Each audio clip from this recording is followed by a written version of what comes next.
he's definitely gay. It's unrelenting. It's unrelenting. Just when you thought we were going to relent, it's unrelenting. Did anyone really think we were going to relent? No. Sent the little pod ping out. This is the one show that doesn't. It's the one show that keeps on going, no matter what, whether you like it or not. Uh-huh. Whether you like it or not. I mean, I should put it up on X so that way CSB won't miss it. Oh, yeah. Because he's going to be 10 minutes late to get here. I know, Darren, why did you start early? Darren, that's no good. No, do not be early. Does he not know about American Midsummer Day time? Time changes. American Midsummer Time is 15 minutes. It happens all the time in the time. Yeah. Dark again. They're like storms coming in. I'm like, when is this going to stop? I think about 9,860 years from now. When the world ends. We something like that. Happen to be fully in the Illinois gets hit with tornadoes season. Yeah. Well, I was watching a documentary on YouTube. On YouTube about fish that's invading Illinois. Oh, not the band. No, not the band fish. No, something a lot more interesting. The Chinese green carp. Oh, which has been moving up the river system and killing all the other fish. You might have seen some of these videos. It's the videos where like there's a boat and then there's fish jumping, like the water's boiling and landing in the boat. Yes, and they're just like, yeah. And they're using like nets in the air to try to... Yeah, exactly. So these fish are these about 2 foot, sometimes even 3 foot long... ugly things. Chinese carp. Yeah. Well, I mean, carp is not a pretty fish, but they're uglier fish than carp, though. But they originally, I guess, were imported to be used in clearing out seaweed from fisheries, like farm fish, right? Fish farms. Because a lot of the fish that are farmed are carnivores, so they don't eat the seaweed. These fish are herbivores, so they eat seaweed and or any kind of green planty stuff. Any kind of weed. Any kind of weed. But here's the problem, and we have the same issue here in Texas. They're an invasive species. Is they eat all the green matter in the river, which makes the water clearer to see. However, the downside is, where do you think little baby fish, when they first get out of their eggs, live? In the water. Yeah. In the water, but where in the water?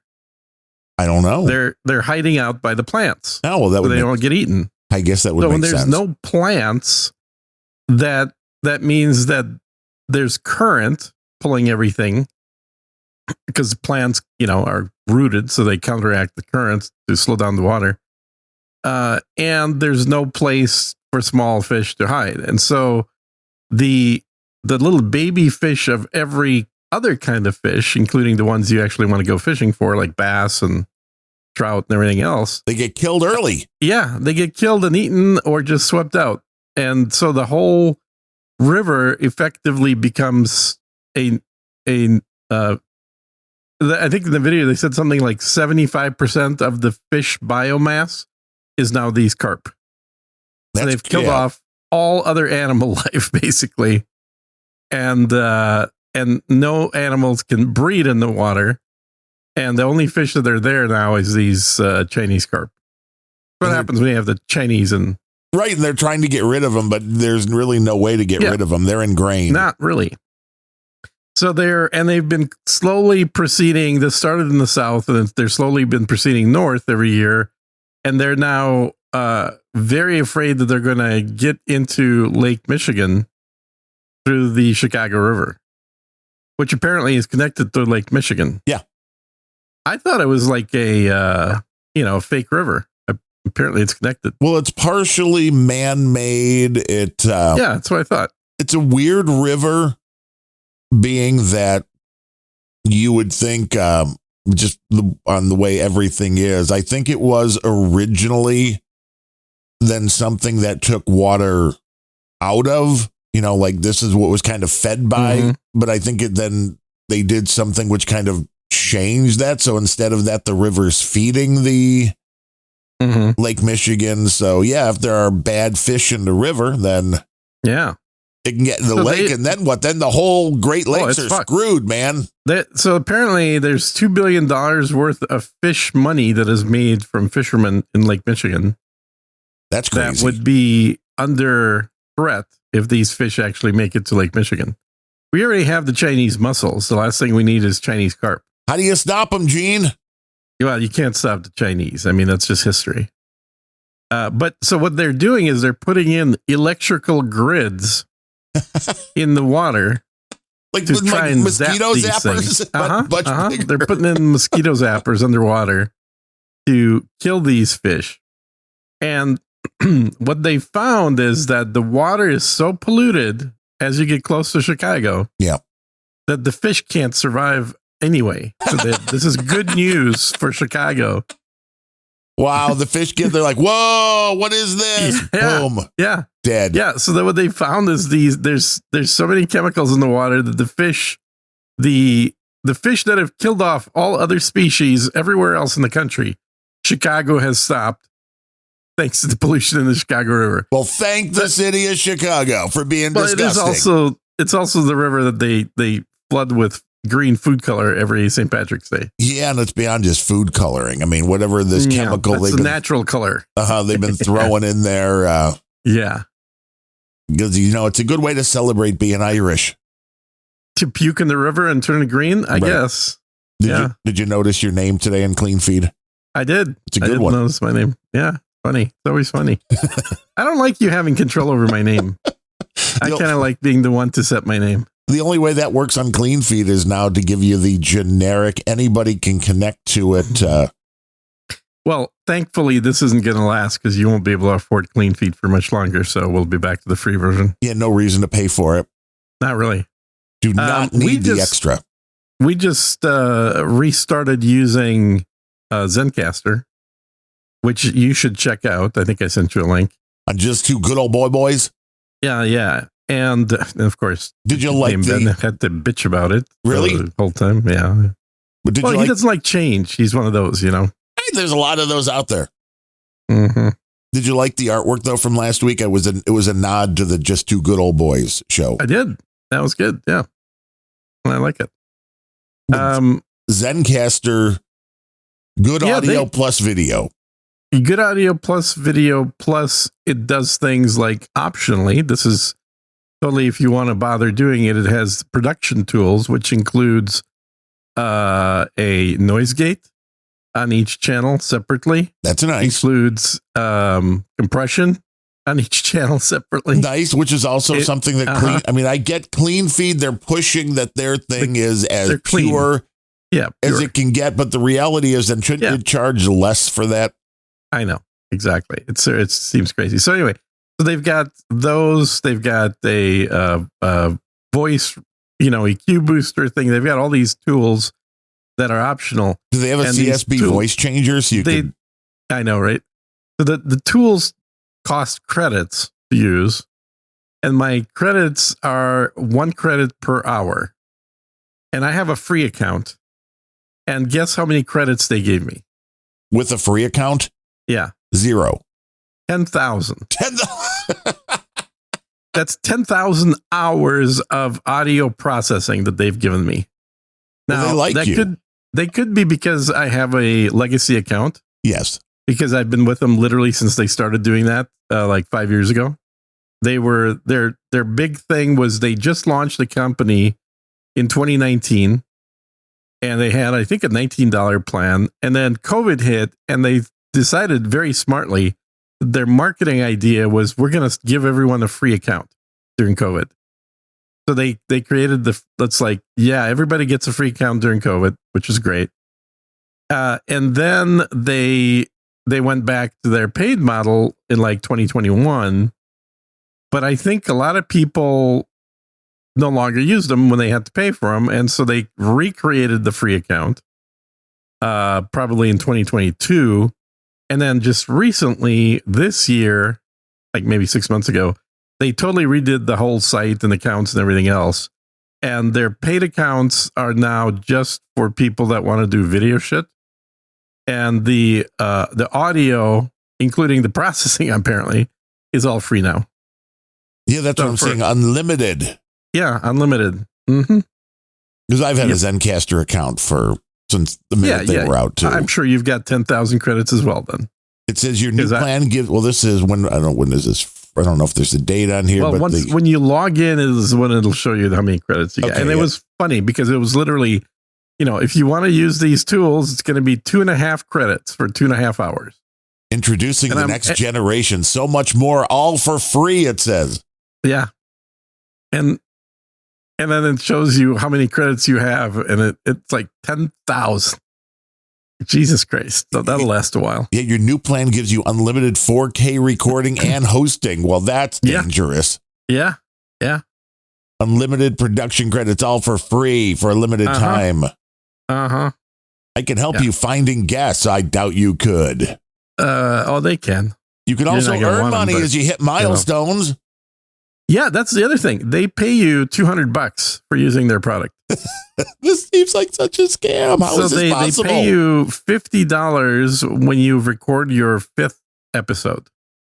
They will pay you $50. I assume it's in the form of credit to their own system. Right. But who cares? It's free money, right? So I don't know any other company that will pay you when you hit milestones. It was like, what is, wait, but it's still a free account. How is this working? Are they, how are they making money? Yeah, don't worry about that. So the last thing we recorded was Grumpy Old Ben's 152 in like 2001 or 21 rather. Yeah, that makes sense. We had GOB 46 was with them too. We were using Zencastr for a while. Mm-hmm. Yeah. Well, and I was a big fan. I was telling everybody to use it because it was providing the best quality at the time, and it had the one feature that is very important for shows like Sir Gene Speaks, where I was interviewing people, which is local recording. So the quality of their internet connection did not affect the quality of the recording. So they were one of the pioneers of this, and now I think other companies do this as well, where when you do a recording using the Zencastr, by the way, we're not sponsored. We probably should be sponsored by them, but we're not sponsored by them. We're not even using them. Yeah, we're not. Well, I am, just not on the show. But what that means is you're running the recording portion of the website locally, and then it uploads data about every 3-4 minutes. It uploads it to the server. But at the end of the recording, if you had good quality internet connections, then, literally seconds after you're done recording, it's available for download for the host. If you had crappy recording, or maybe you were using your phone and while you were driving or something, and while you were recording stuff, then that upload from that person might take a little longer, but essentially it's streaming whatever quality it can manage given the network connection so that other people hear you, but it's recording it in a WAV file at high quality locally. And then you can download either the WAV version for the raw audio or the MP3 compressed version. Yeah, which is great. And the last time we used everyone was on their own track, which was probably 5 years ago. The problem they still had then, which I'm guessing is all done and fixed, was the drift, because we would download those files. Right. I remember that. Yeah. And it was there was nothing that would make you want to blow your brains out more than having files that didn't match up, because there's no way to fix that. Well, there is, but it takes a long time. It's not an easy. I mean, it's super easy if I use DaVinci, which I've gotten better and better at using. So you just have to keep moving it. Hey, I remember doing the first Grumpy Old Bens with the fabulous Ryan Bemrose. If you listen to those early shows, we really never talk over each other because I was editing it and moving our voices and moving everything. So the talk over didn't happen. And it's like, well, that's going to be way too much work. Well, that's unrealistic too. Yes, but it sounded very NPR-ish, People which was always not good. overtalk everybody. What do you mean? Why would you overtalk everybody? What do you mean, I don't know Gene? why I don't think people you're overtalk. crazy, man. We it's never easy overtalk enough to hear people. both people at the same time. Right. We could do two shows. Hey, imagine how much more content we could give doing two completely different shows at the same time. I know, right? It'd be great. No, we are. I hear a vitamin B can. Yeah, you got to get some. This is a metaprolol and let's and not quite vitamin flecainide, B. and wash it down with the little coffee. Okay. Got to thank Eli, the coffee guy, for sending me a care package because I was the host of a show that people listen to, and now, Oh, that's nice. I never got one of those. God damn it. well, you have to be a part of a show that people listen to. Apparently, I mean, all my shows nobody listens to, so But hey, I have over 100,000 views on YouTube, so that's something. You are becoming a YouTube star, Gene. So, I mean, when is this show going to be like? I'm sorry, I can't do the Unrelenting for any less than 5,000 an episode because That's true. I'm a YouTube phenomenon. Yeah, I mean, I'd say 10,000, but yeah, I mean, right now I'm still making time for this show. It's the show with zero prep, right? Yeah, it's the show that this is the way podcasts were meant to be, as far as I'm concerned. Yeah, Bill O'Reilly said 2 guys sitting around in sweatshirts in their basement talking shit. Yeah, I mean, that's really the sadly, I think that was in our prospectus, like 2 guys sitting around. Well, that's why I signed up for it. I don't know about talking shit about anybody else. Topics do not have to be of interest to the listening audience. What do we care about that? We care about what the other person's interested in, not what the audience is interested in. Nobody on this show is a producer because nobody dare want to have their names attached to the show as a producer.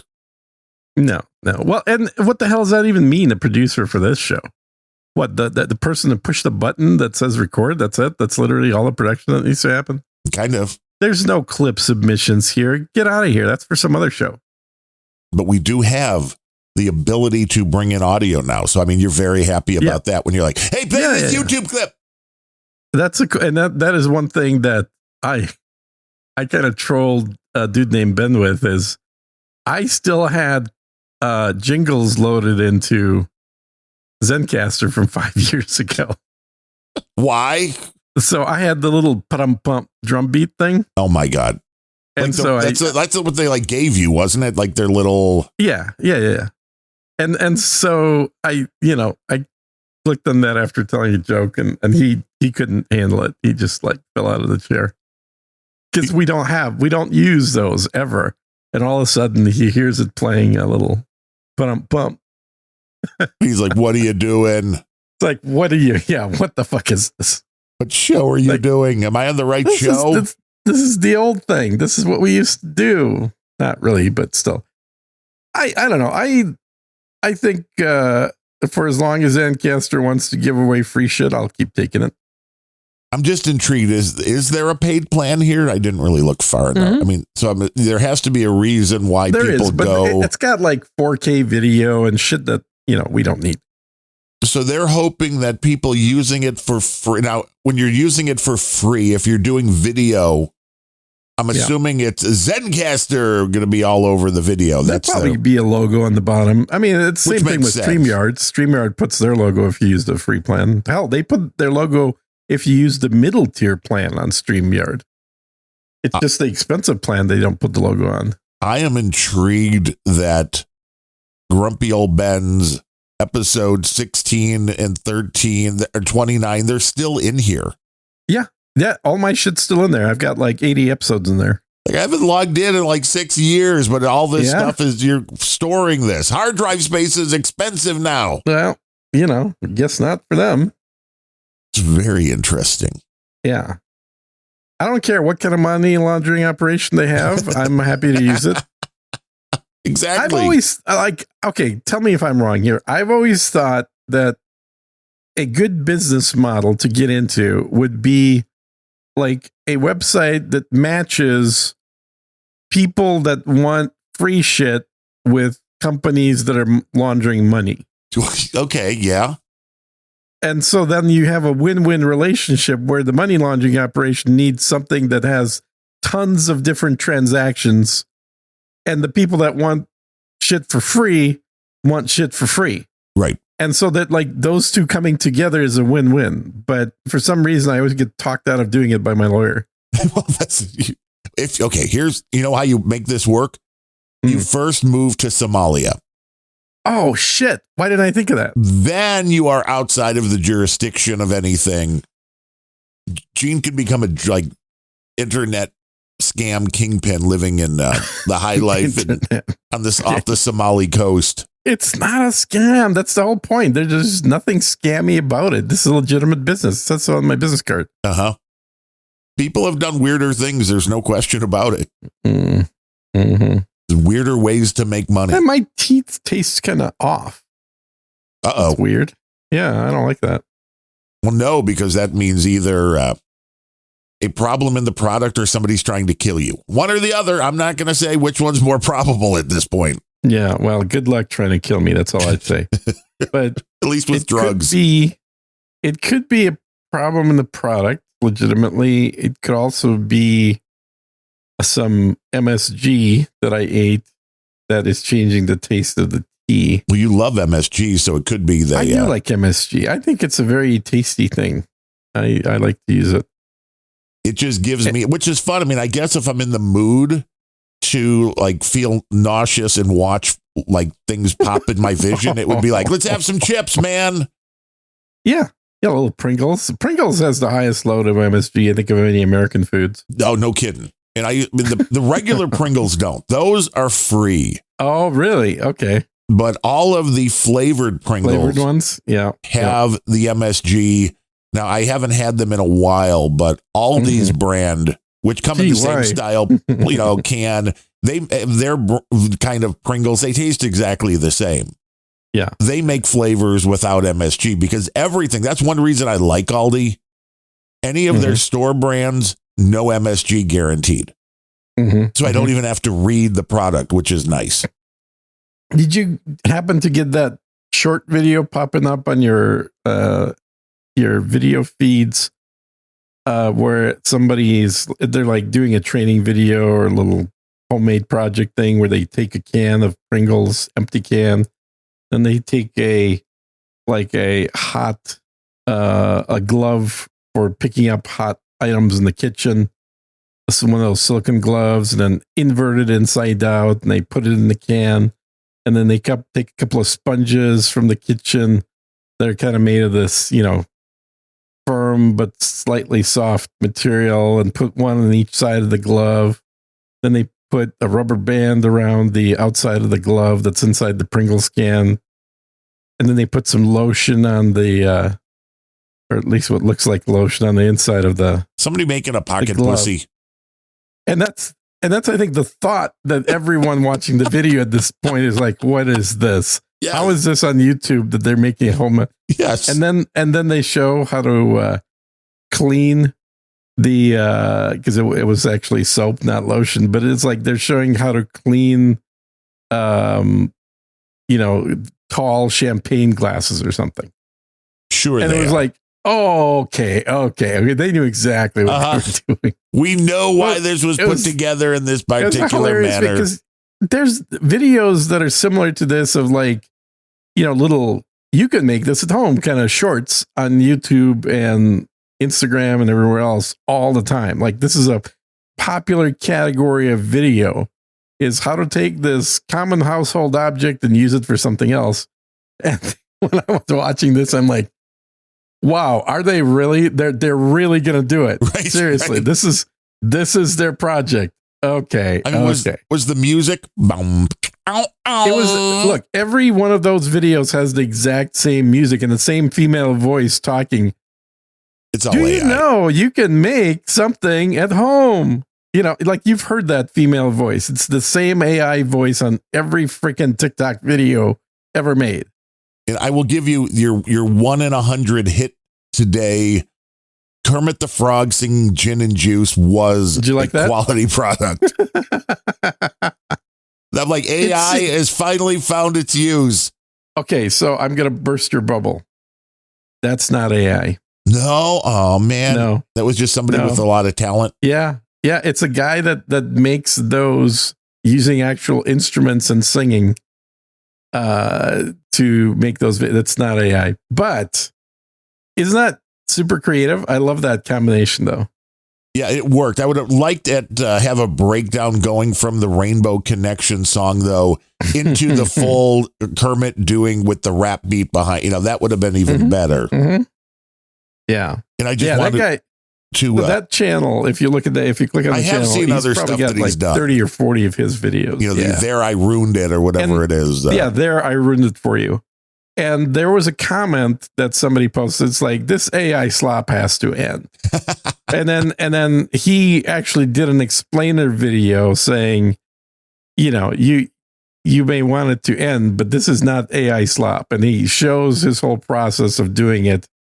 Well, and yeah, it's because like you already had 30 video. hours of work per song. It's like an insane amount of work he does. Well, yeah, and in this case, you had video of Kermit singing. For this one, he had Kermit video, yeah. And it's it doesn't take much to change how fast the shit's running for his mouth to match up. Right, exactly. But he plays all the instruments, he sings all the parts. I mean, it's just like an insane amount of work. Well, he's making money, though. That's the difference. He is. He's definitely making money. And I think it's creative enough that it falls under fair use. And I would just want to acknowledge a net in the troll room who's like, MSG isn't bad for you, man. There's a study. I'm like, I've talked about this so many times. I agree. But for me, I have an allergy to it because it causes migraines every time. So I'm not saying MSG is necessarily going to kill you, but it has some weird neurological effect on me, which would also make me worry that for everybody, even if you don't have those effects, it's like that. It's kind of like bee stings. Like, I'm not allergic to bee stings, and therefore bees never sting me. Right. Like, they can tell by smell that nothing will happen if they sting me other than them probably getting slapped because, I felt something. Like, we can't kill this guy. We're not in. I've literally, the last time that I had a bee sting, I was 8 years old. And I've never been stung by a bee. And it was not a big deal. Never once. Well, yeah. Now, I've been bitten by wasps. Well, that's even less fun. That's annoying, man, because they all come and do it all at the same time. Because I was painting, this is when I was a kid living at home with my parents. I was, I guess, technically staining the fence. It was a wooden fence, so I was putting the clear coat on it. You were Tom Sawyering. It was a Huck Finn, Tom Sawyer. I wish. Yeah. I wasn't smart enough to convince other people to do it, so I was doing it. But there was a wasp nest in the fence. Oh. And I spilled some of the, the clear coat finish on the wasp nest, which they didn't like apparently. And I remember running as fast as I could away from the fence and diving into the swimming pool and staying underwater until I saw that the wasp flew away. Because there was a cartoon horde of wasps chasing me as I was running away from the fence. It was crazy. Pissed him off. Yeah, that's exactly what happened. So it's a, I've had a few instances. And ever since then, really, I've kind of made peace with the wasps. So I have wasps on the outside of the house now. Well, you encourage them to build on your eaves. I really do. And I had like people coming and, knocking on my doors like, hey, so I'm doing your neighbors' houses for pest control and stuff. And I see you've got some wasp nests here, would you like a quote? I'm like, I'd like you to get off my property. Those are pet wasps. Don't you even think of killing any of them. They control the population of all the other insects. They're very loyal. Well, they don't bite me, at least, because I don't do anything to them. I leave them alone. And so they're very non-hostile towards me. Well, yeah, usually they're not going to attack unless you were messing with their ecosystem. Yeah. If you spray them with something, they don't like that. I wonder why. I don't like when people spray me with things. Yeah. Like MSG. Right. Like, fuck you. No. Gonna cause a migraine. You'd probably bite somebody if they sprayed you with MSG. Hell yeah, man. I've said it before. The only time it was nearly instantaneous was at a Polish buffet. So I blame CSB's Of people. course. The Polacks Yeah. are trying to kill you with the sausage. It's like, yeah, buffet's no good because even No. it's a problem in soups. I don't think it's the sausage, dude. I think it's the potatoes.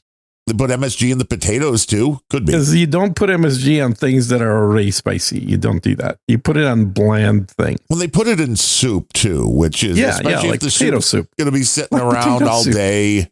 Potato and leek soup. That's why it's hit and miss. And I'm glad that the local place here, we got a little greasy spoon, Mm-hmm. and they do split pea soup on Tuesdays, and it's really good. Oh, I like split. I haven't made it for a long time. I need to make some. It is more of a winter dish, though, I guess. It is. But I mean, Yeah. if it's only once a week, so when we get to go in there on a Tuesday, I'm just so glad. Yeah, it's always like, oh shit, I'll know within an hour or two after eating if it has MSG. And I'm always hoping if it's good, like I hope this isn't gonna. And so far, so good there. The other soup I remember, like I always used to like split pea as a kid. The other soup I used to like is beer cheese. Oh, dude, yes. Mhm. Oh my goodness! Hey, welcome to Soup Talk here on Unrelenting, everybody. That's right. There was whose bingo card was that on? nobody. I can probably look it up at the Canadian restaurant in Epcot Center. Mm-hmm. They had a beer cheese soup, and I made it once. It was a pain in the ass, but it was so good. And I'm sure It is good. the cholesterol and calorie. Oh no, it would. If you had this more than once a year, you would probably die. But it is so good. Yeah, I don't know. Talk about cholesterol, dude. A New England clam chowder.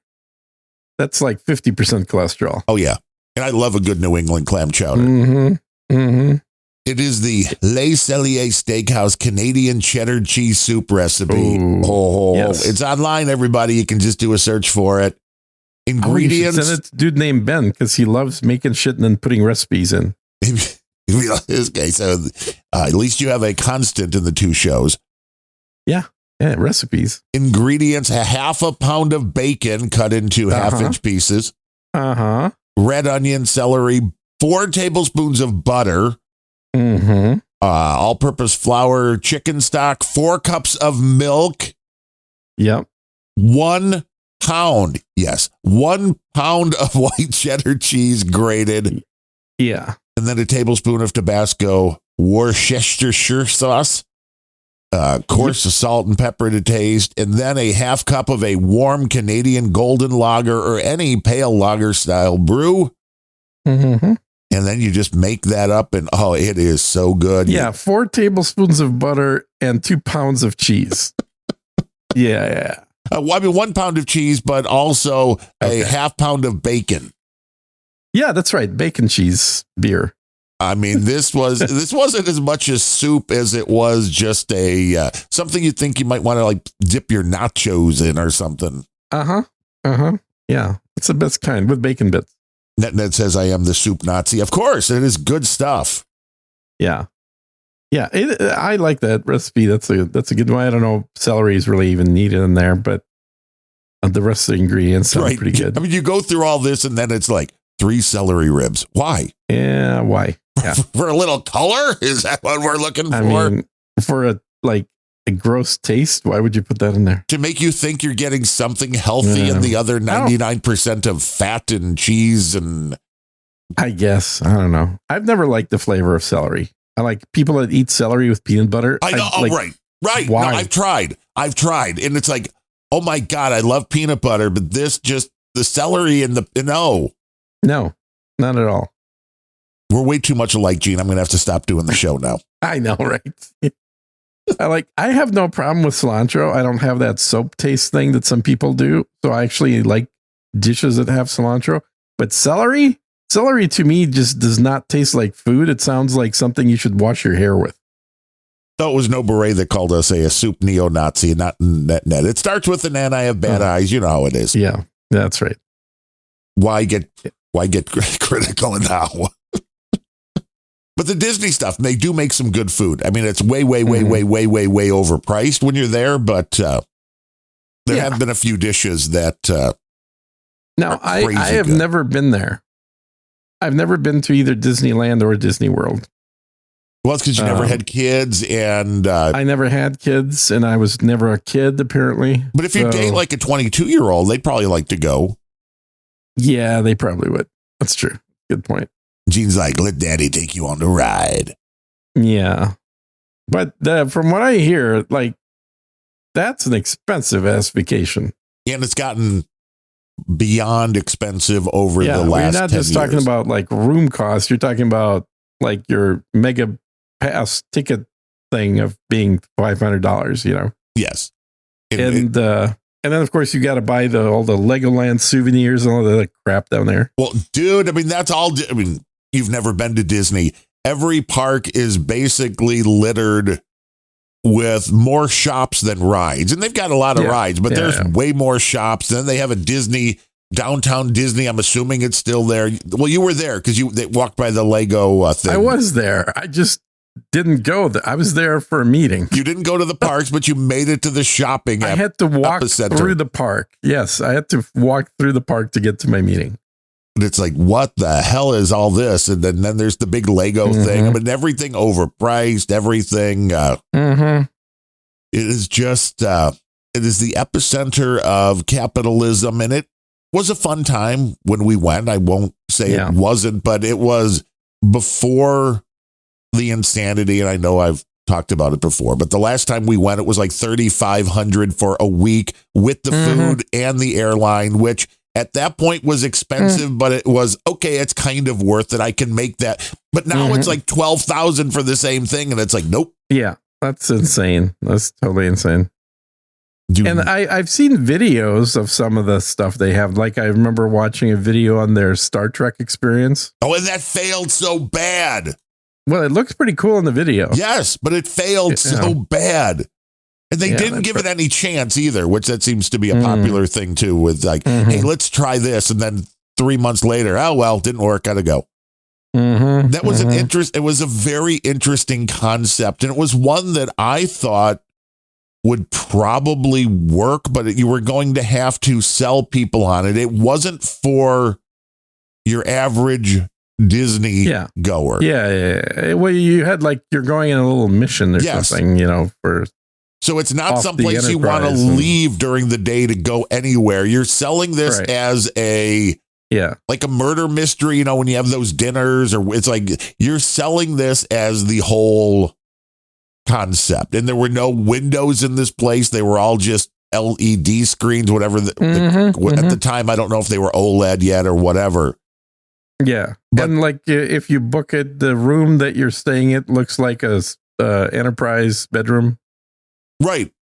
You know, and it looked like you were in space, and they were like you're in space, and, you know, you take a little shuttle thing from your hotel to the actual ride, and it looked cool. It was way overpriced. Well, yes, also pretty core Star Trek fan, hardcore. And it wasn't even Star Trek. It was like a mix of Star Wars and Star Trek. It wasn't like this is Star Wars world or Star Trek world. This, I think, was just Disney's like Spaceland, if I remember. No, it was definitely themed as Star Trek. I remember that in the video, at least in the video that I watched, it was themed as Star Trek.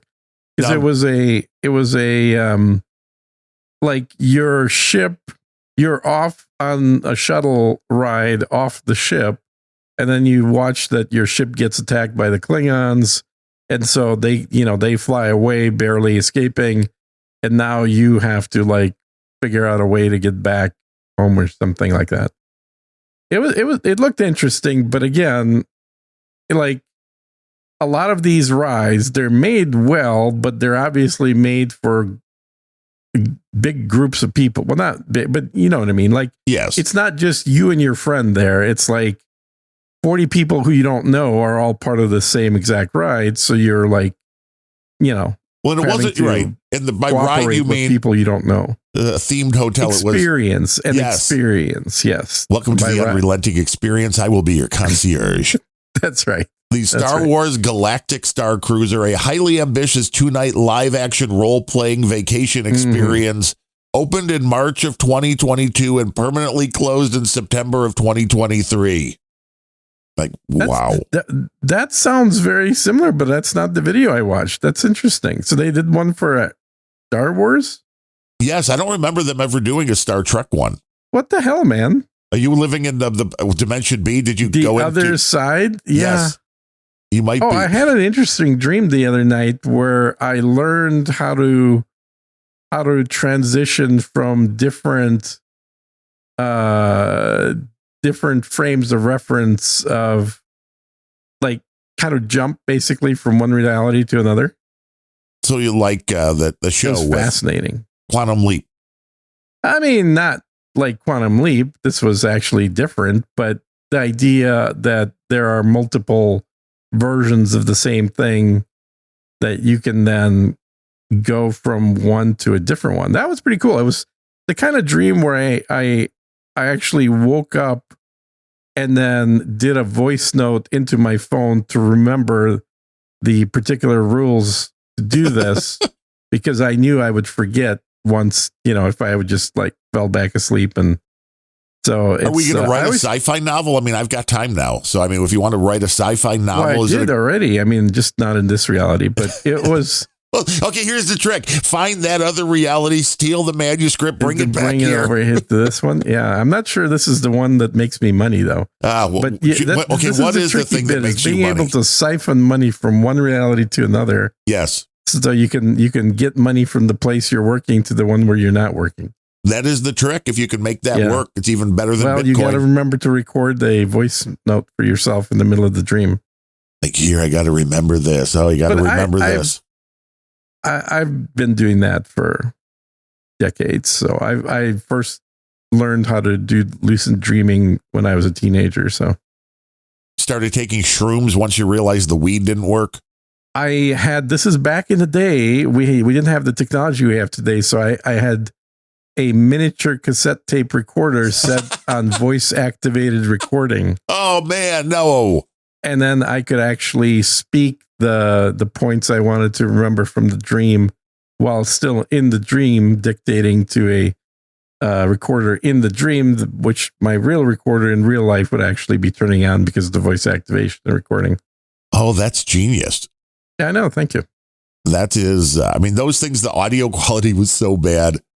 Yeah, sometimes it was hard to make out the words because I was also, asleep when I was talking. Yeah, this is very important.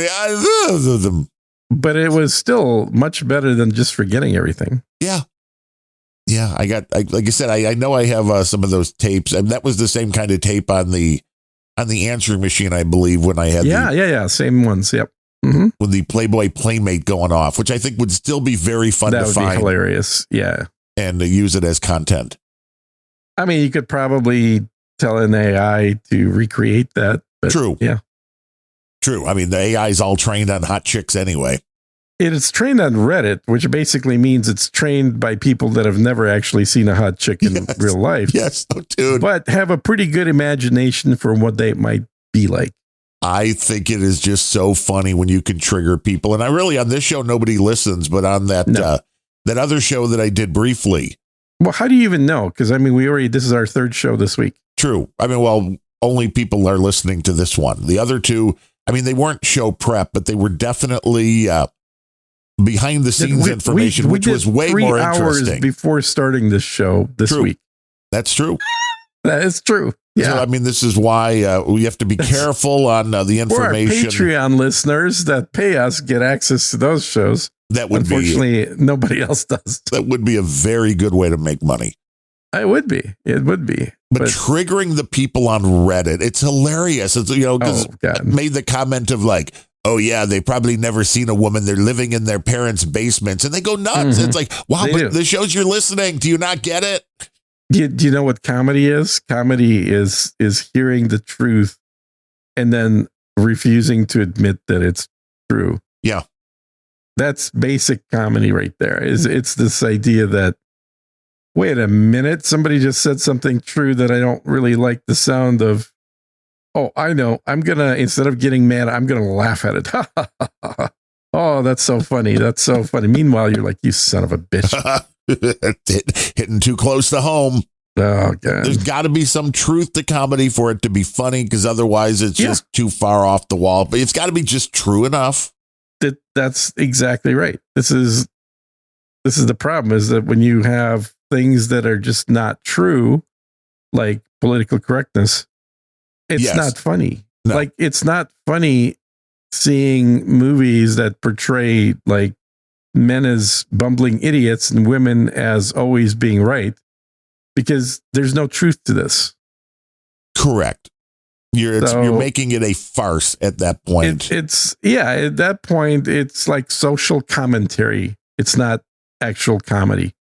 Comedy is being racist. That's comedy, because that has a grain of truth to everything. Yeah, like some of the Matt Rife stuff, hilarious.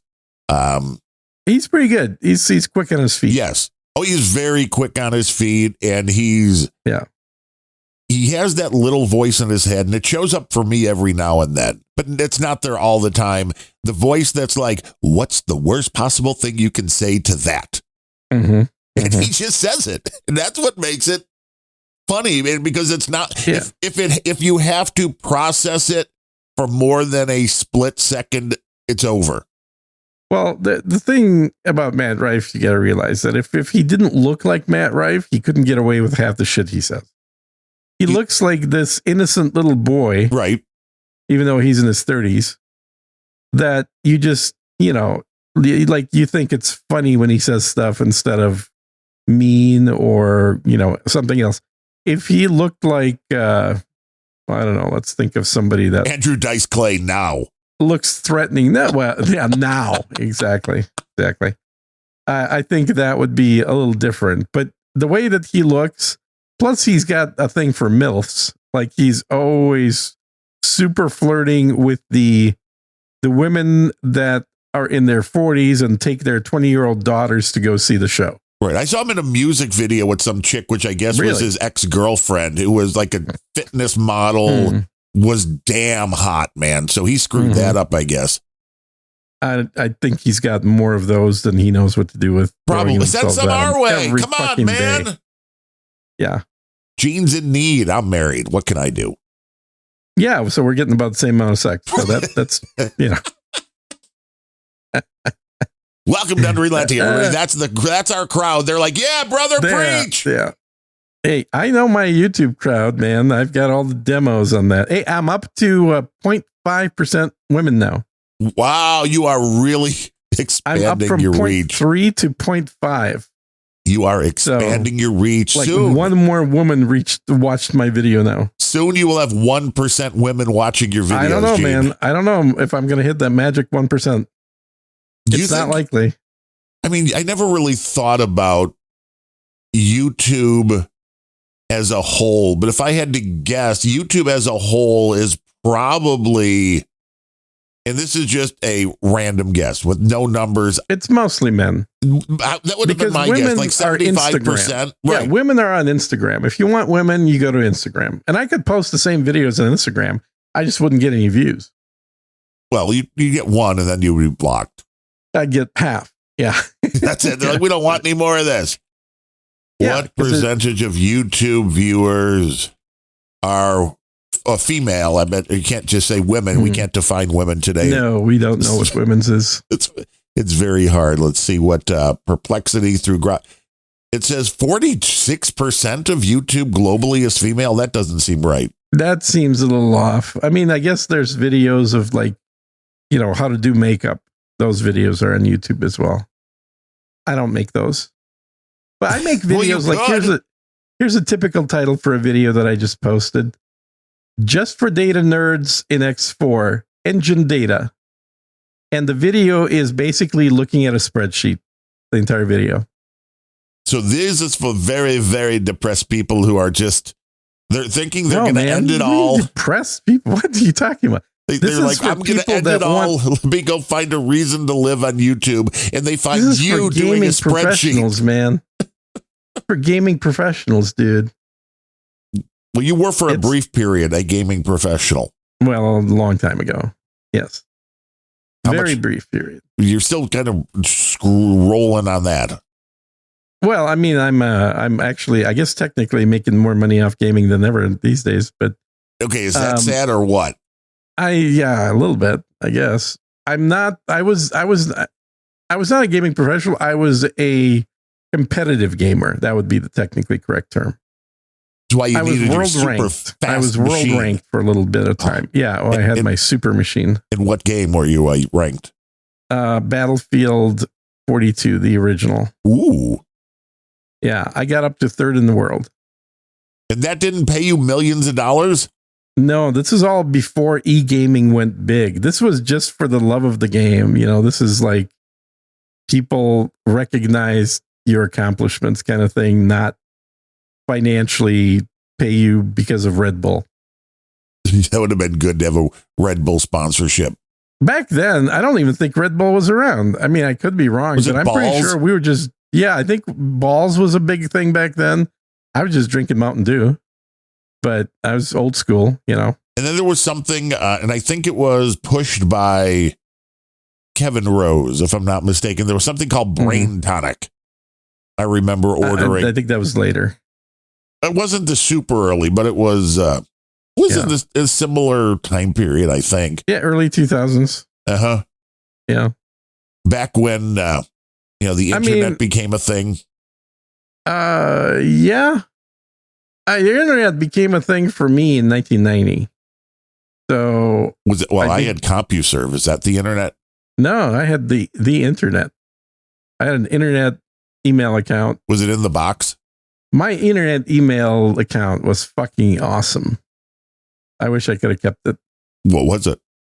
It was chairman@umn.edu. It's not that exciting. Chairman@umn.edu. That's pretty exciting. Is it?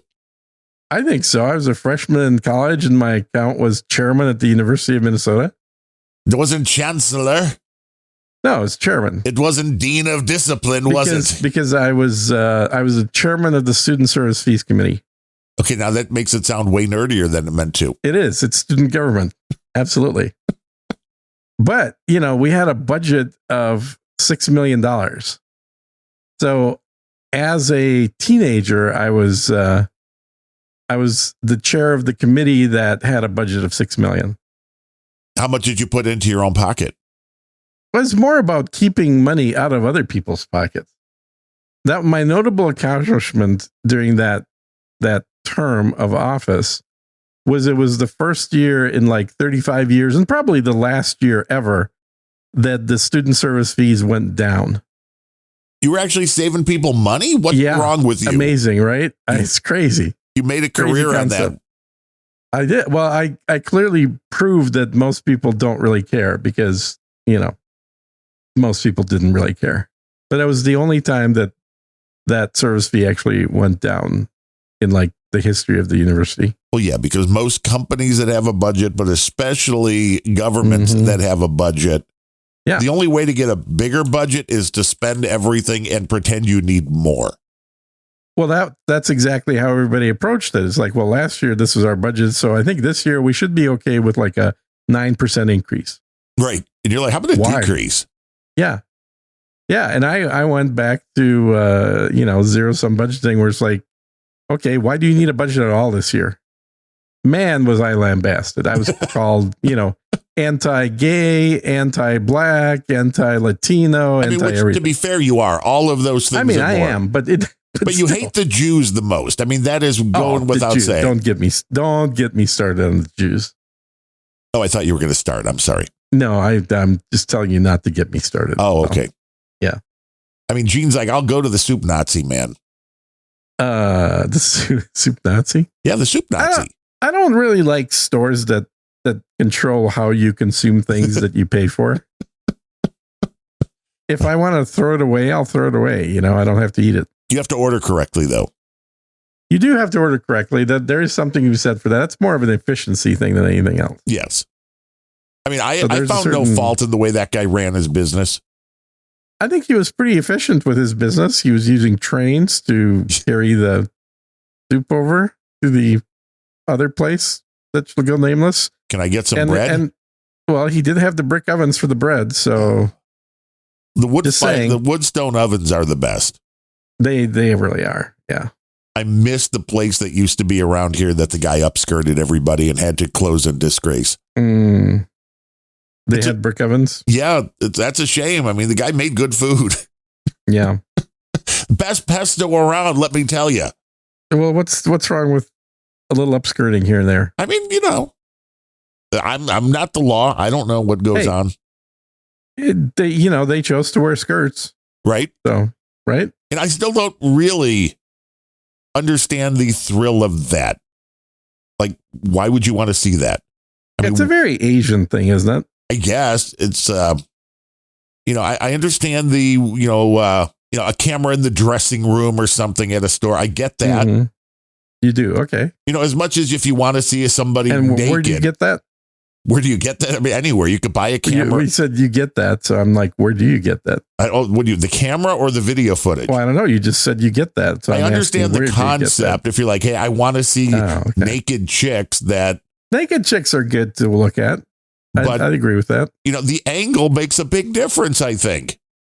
Yeah. Yeah. Like you remember, like in the back of comic books, you could buy an X-ray vision glasses. Yes, X-ray specs. And the way they demonstrate that in the comic book picture, at least back in the 70s, was by showing you looking at a woman and seeing through her clothes. Yeah, so there was nothing wrong with this in comic books for children. There was nothing wrong. Yeah, for kids. And it like X-ray glass, but you're not seeing her bones. You're just seeing her without clothes. Right, like in a bikini or something. Like that's a better X-ray than the one the doctor has, which only sees your bones. You can only see through one layer of clothing, though. They should have called it millimeter wave glasses, not X-ray glasses. And some of those kind of exist for the right fabric. Well, they exist in our airports. That's literally what they do. Yeah, you go in. They take the clothes off. They want to see Gene naked as he gets on a plane. They should just make people fly naked. That would just make things a lot easier. Well, it would make things faster. The boarding process would go real quick. Yes. What happens on the flight stays on the flight. Then we used to have some of those airlines. Wasn't there a Hooters Air? Hooters Air. That's the one I was thinking of. Exactly. That was a thing for real. You could get hot wings at 30,000 feet. I mean, wasn't there even a Playboy airline for a little bit? I don't recall. I'm sure they had their own planes, but I don't remember there ever being a Playboy airline. Gene's like, I'm thinking that you could probably buy that brand now for pretty cheap. Playboy? Yeah. I mean, they kind of fucked themselves 4 different ways. Oh, okay. I'm thinking of the Playboy issue from 1980 that was called Women of Air Travel. Oh, well, there you go. Gene was a very, only in it for the articles back in 1980 when he was 10. Oh, I was absolutely only in it for the articles. Playboy had some of the best writers. Until they didn't. They used to only feature women, too. They did only feature women. I don't know why they wouldn't still feature women, but this is sad. So I'm looking at Playboy.com right now, and they have nipples and pussies like blurred out. Do you have to give them your age first, no, or is this just? Don't. No, for anybody. You just go to Playboy. It's a kid's website now, but you look at the women from the 80s all consistently look better than anything that's published today. 100%. They have better bodies that don't look anorexic. No tattoos. No tattoos at all. Not anorexic. And they're well proportioned. And they had 80s hair, which is big. 80s hair was awesome. Don't say shit about 80s hair. Yeah, so this is basically an issue full of stewardesses, I guess would be what we used to call them. The problem with stewardesses, I've said this before, is that and you're going to keep digging in, aren't you?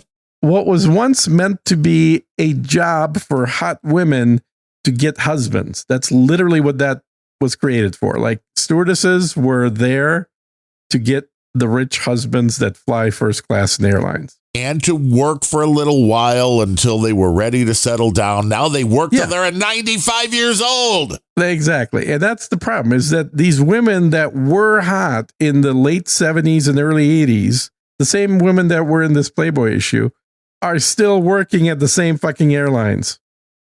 Nobody wants to see a 65-year-old stewardess. No. Nobody. It's not the kind of service you want. No. And most of that, I mean, this is crazy. Like, let's say that you did end up dating and then marrying somebody that was a stewardess. You want your wife to be gone 4 days a week, every single week? Some people do. Some people don't even live with their wives. I guess some people don't see their wives all day long. That's a good point. But still, it seems like, JCD didn't see his wife for, 20 years. And when he did, you saw what happened. Whoa. Oh, not going there. Scaramanga says the new head of content for Playboy is a gay. I applied for a job. See, that also explains the problem when you have a men's magazine, which was brought by a gay success by a horny dude named Hugh Hefner, and was a horny dude through his whole life, and then it's turned over to a gay dude. Well, that's not going to be the same content. Yeah. It's like Hugh Hefner was living the dream, man. He figured it out. But then the internet came around and really screwed everything up. Now that Playboy used to be something classy. And then porn on the internet came and people are like, well, don't need classy, man. I got trashy chicks on the internet. Exactly. That's exactly right. I fully agree with that. And this is, I told that to a dude named Ben. We were having a discussion about the size of breasts for some reason. Well, this is on my other podcast. I was going to say the obvious reasons are. Yeah. So you may want to watch that episode or listen to it anyway. But, I said this to him. I said, I know why your taste in women is what it is, which is fake big boobs, is because I grew up on porn in magazines. You grew up on porn on the internet. So when he was a youngster, he was already watching videos online. When we were youngsters, we were flipping pages hoping that on the next page something wouldn't be blurred. and I will tell you this, I'm looking, like, as we're recording the show, I'm looking at this Playboy issue from 1980. And digitally, or you just have a whole rack just sitting right next to the... Well, once I saw the digital version, I had to go pull out the original that I have here as well. But women in Playboy in the 80s did not have big fake tits. No. They were usually like nice C's, meaning on the bigger end of the C cup, and natural. Yeah, occasionally there would be, double D's, but again, those were a rarity, like in reality. They were a rarity and usually natural. And occasionally when you did see someone that clearly had artificial big tits, it was very obvious because they are a perfect shape that does not exist in nature. Yeah, they look like balloons. Perfectly round balloons. Yeah, exactly. So that was the style of what is actually hot that I grew up on. Ben grew up on, you remember, like, unguided porn in the early 90s. How old is Ben? Ben is 39. Oh, okay. So, that explains so much. It does. He's 15 years younger than us. So, his, like, at that age, when you're first getting into watching naked chicks, that was during the early days of porn on the internet. So it was kind of past Usenet groups, which were around in the very early 90s. But then you started having actual, pop-up ads for porn sites that were totally a mix of everything. Anything you could throw together, anything that was both legitimate and revenge porn and everything else. And that's where you started seeing, because in those early porn videos from the 90s, when you started seeing a lot of artificially large breasts. The deforestation, I'm just looking at that comment and I'm wondering, the conversation in the troll room sometimes way better than what we do on the show. Well, I don't know why you keep wanting to be distracted by that. I multitask. Mm-hmm. I multitask. But the difference is we also had, what was it, Cinemax? The one where you're trying to like tune the TV in to get around. It was scrambled, but Skinemax. Yeah, we had Skinemax back then. If your parents didn't pay for it, though, it still like showed up on the cable. But your cable channels, they were like using some kind of filter to mess with the picture. Sometimes the sound worked, and you would have to. Yeah, because it was using cable encryption rather than just not sending it to you. Like you still got all the channels. The ones you didn't pay for, you just didn't have the encryption turned on. And I miss the early days of DirecTV. Allegedly would never buy a thing to actually reprogram the cards and get everything for free. No, those were the good old days. I never heard of that. Really? I don't know what that is. No. Oh, it was great. Just a little like $40 programmer thing you could buy on eBay. And then there were people that charged for the service, but then there were also people that did it for free. Of course, the free ones would get the attention of DirecTV a lot quicker. So, it might work for a week or something like that before it went out and you had to go back and do the whole damn thing again. But of course, you still had your normal card that you could just throw in and get what you actually paid for. But otherwise, you just had a thing to reprogram the card, whatever the EEPROM, whatever was on the thing to tell it, hey, no, this is, they should get everything. Yeah, so what you're saying is before there were torrents, you were still stealing content. Right, okay. You just go in, you got it, you watched anything you wanted to watch. And torrents are there because now, I mean, again, this whole concept was when Netflix was first a thing, everybody was like, oh, well, great. We don't need cable anymore. This will be our... Fuck cable. Netflix is the way. Yeah, exactly. And now that there's Netflix and Hulu and Disney Plus and Paramount and Peacock. I'm always juggling what I'm subscribing to. I never try to subscribe to everything at once. Apple TV, which I guess there's a new Ted Lasso season that I need to acquire. I don't like that show. I really don't understand the appeal of Ted Lasso. He's playing a complete moron character. This throwback to the old days. It's unrealistic. It's making fun of Southern people, basically. Well, don't Southern people deserve a little making fun of? A little bit, but not that much. I thought it was, as far as comedies go, it was better than what was a total train wreck was How I Met Your Father, which was hilarious because How I Met Your Mother was actually a pretty decent show. Pretty good. Yeah, they had good actors. Yeah. I think, God, what's her name? The chick that played Lily. The one that's on Penn and Teller, Fool Us. Yeah, her, the one that was in American Pie. One time at band camp. This one time? Allison. Yeah. Allison something. Yeah. She's hot. Like she was always hot. I always liked her. Well, she was always cute, quirky, hot. Yeah. Hannigan. Quirky, hot. Allison Hannigan, right? Yeah. Beat the trolls. Cute, quirky, hot always wins in my book. That is for like the early years of my marriage, that was definitely my wife. Cute, quirky, hot. Well, maybe you should just try super hot and mean and see how that works. No, I'd prefer not to have super hot and mean. That's not my style. I like the chicks that have a raunchy sense of humor, like her character. I mean, I don't know if Allison Hannigan has that humor, but her characters in every fucking movie and every TV show seem to have a very, dirty sense of humor. Yeah, as does she from the Penn and Teller show that I've seen. And there she's just playing herself and interacting with people. Yeah. So there's no script. So I would guess she is that probably person. Is a little bit. Yeah.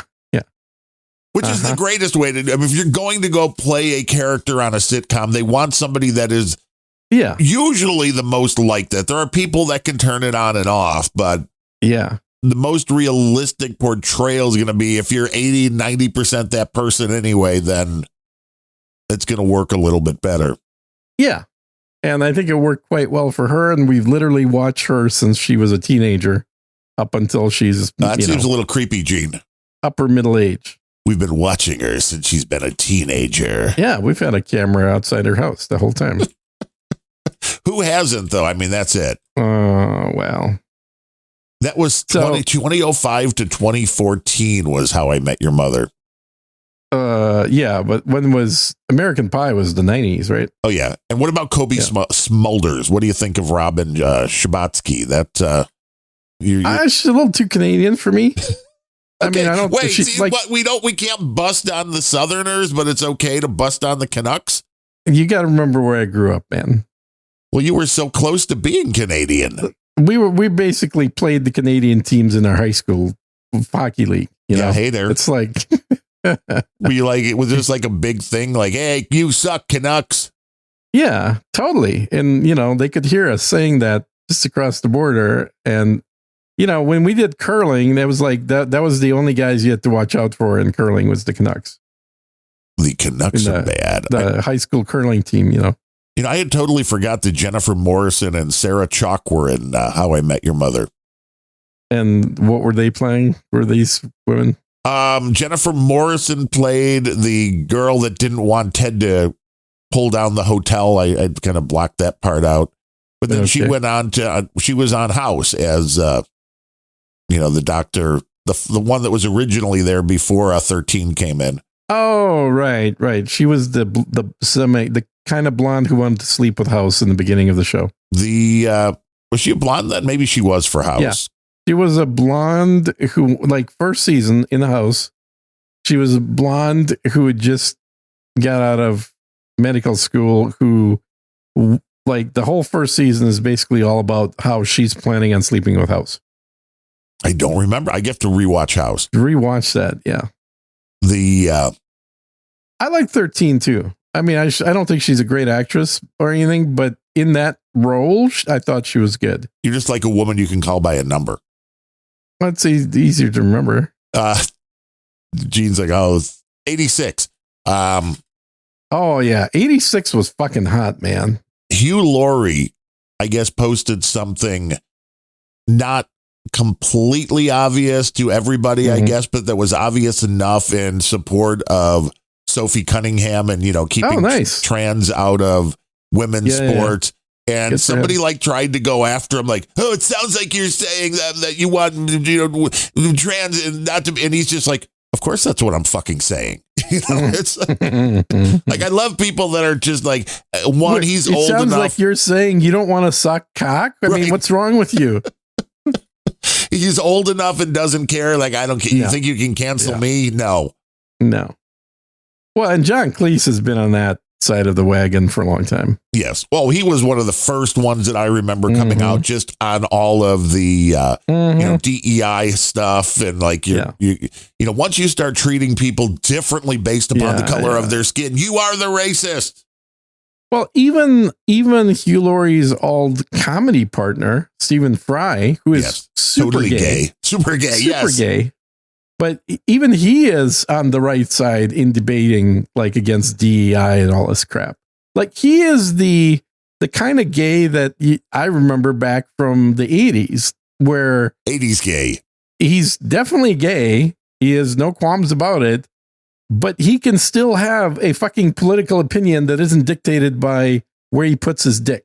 You said dictated and then dick. Exactly. Comedy gold. That's what this show is. You know, we're probably the least recognized show, the most least recognized show of all. I don't doubt that.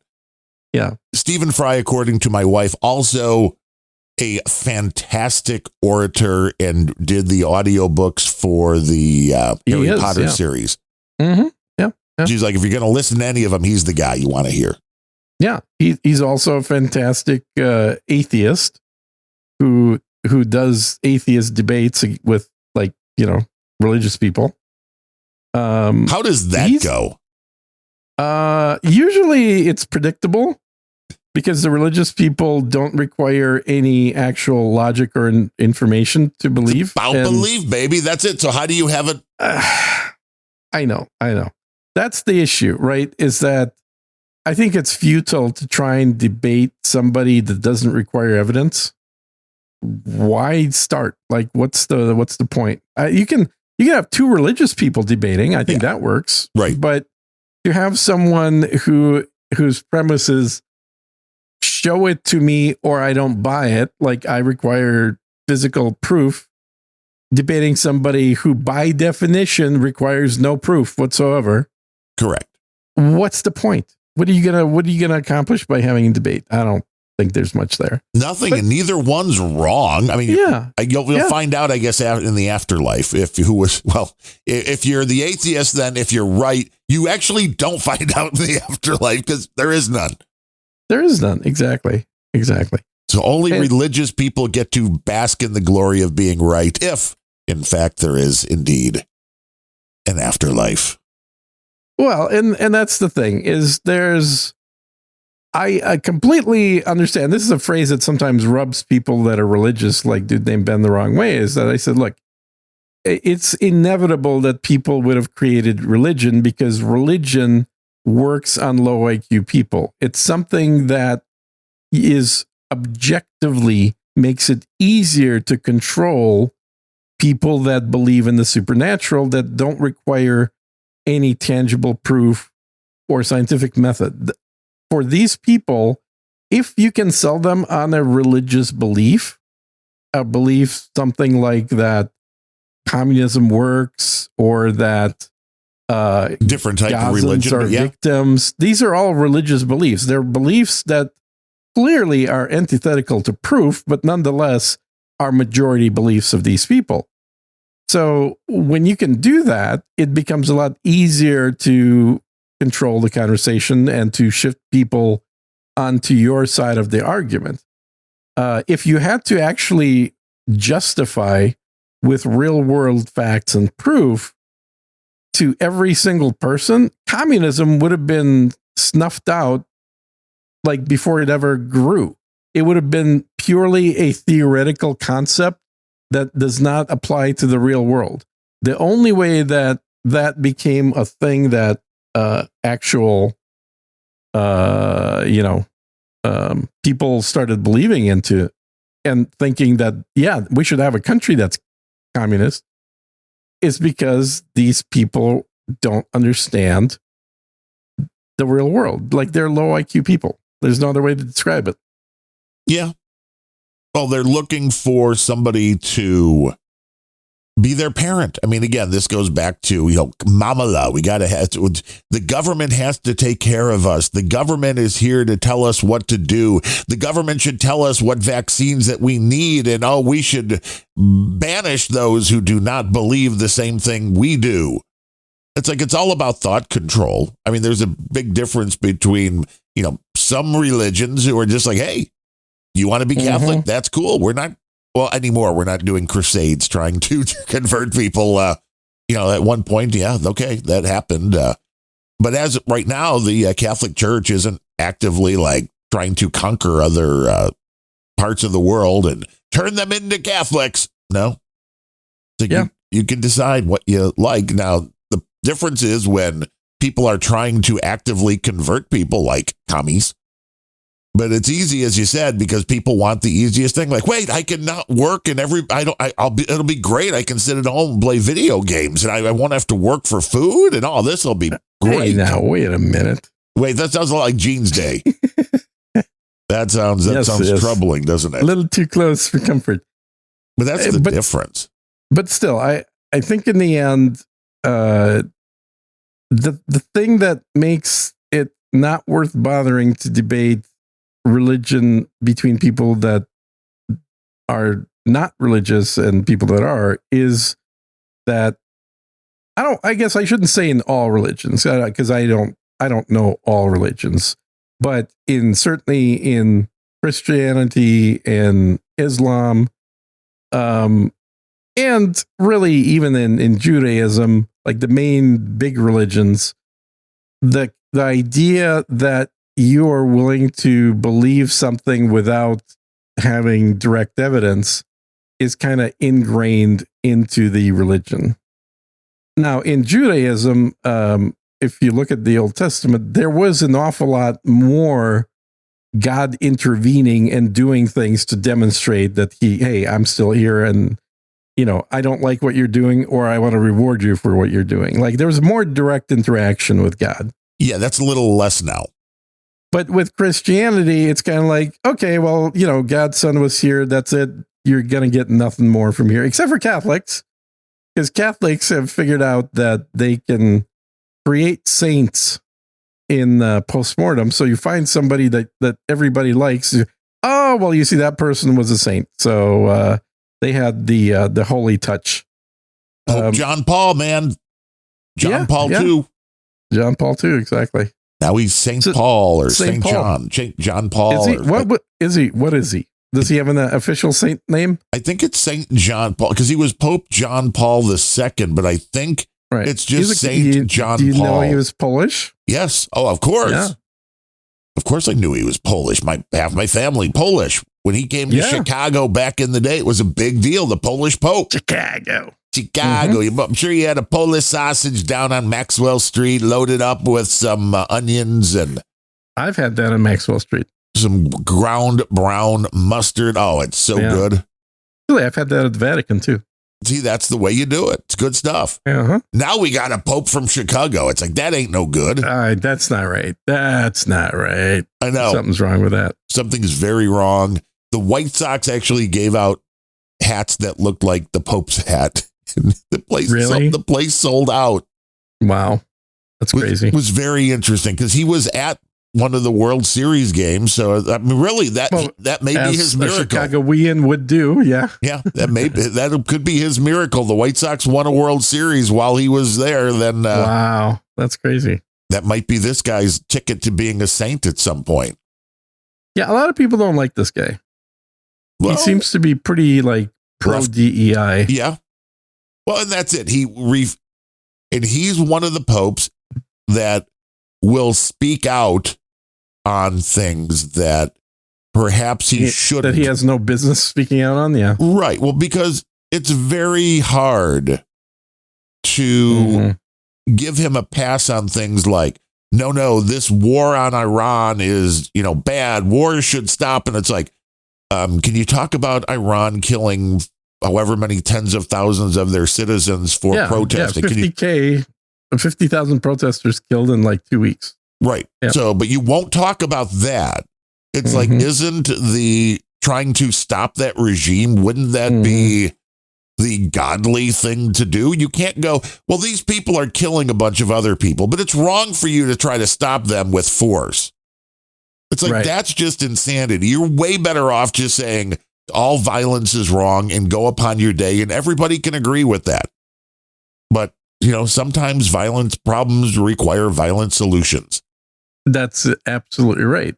And I mean, it was, after all, Pope Urban II that sent out the First Crusade. And that's when you had a bunch of pissed off Catholics, baby. Yeah, you definitely had pissed off Catholics. But, that's going to be the main thing that he was remembered for, is actually pushing back against Islam. With the current Pope seems to be all into Islam, which is kind of very weird for a Pope. Yeah, it's a little strange. It's like he's a little too conciliatory with the enemy. So I don't know. It's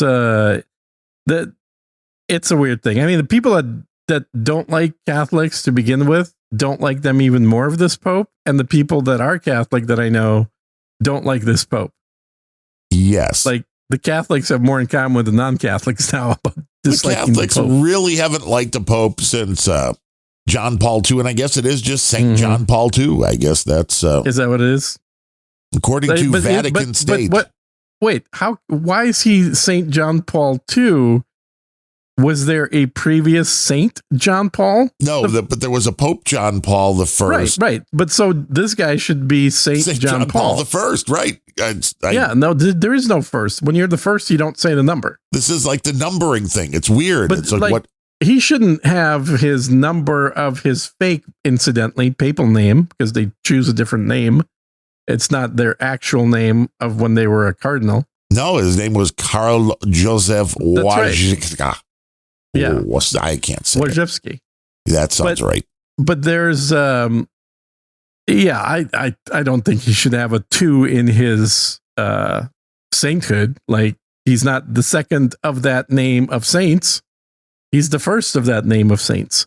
He's the second of that name of popes. There's a difference. Not every pope's a saint, as we know.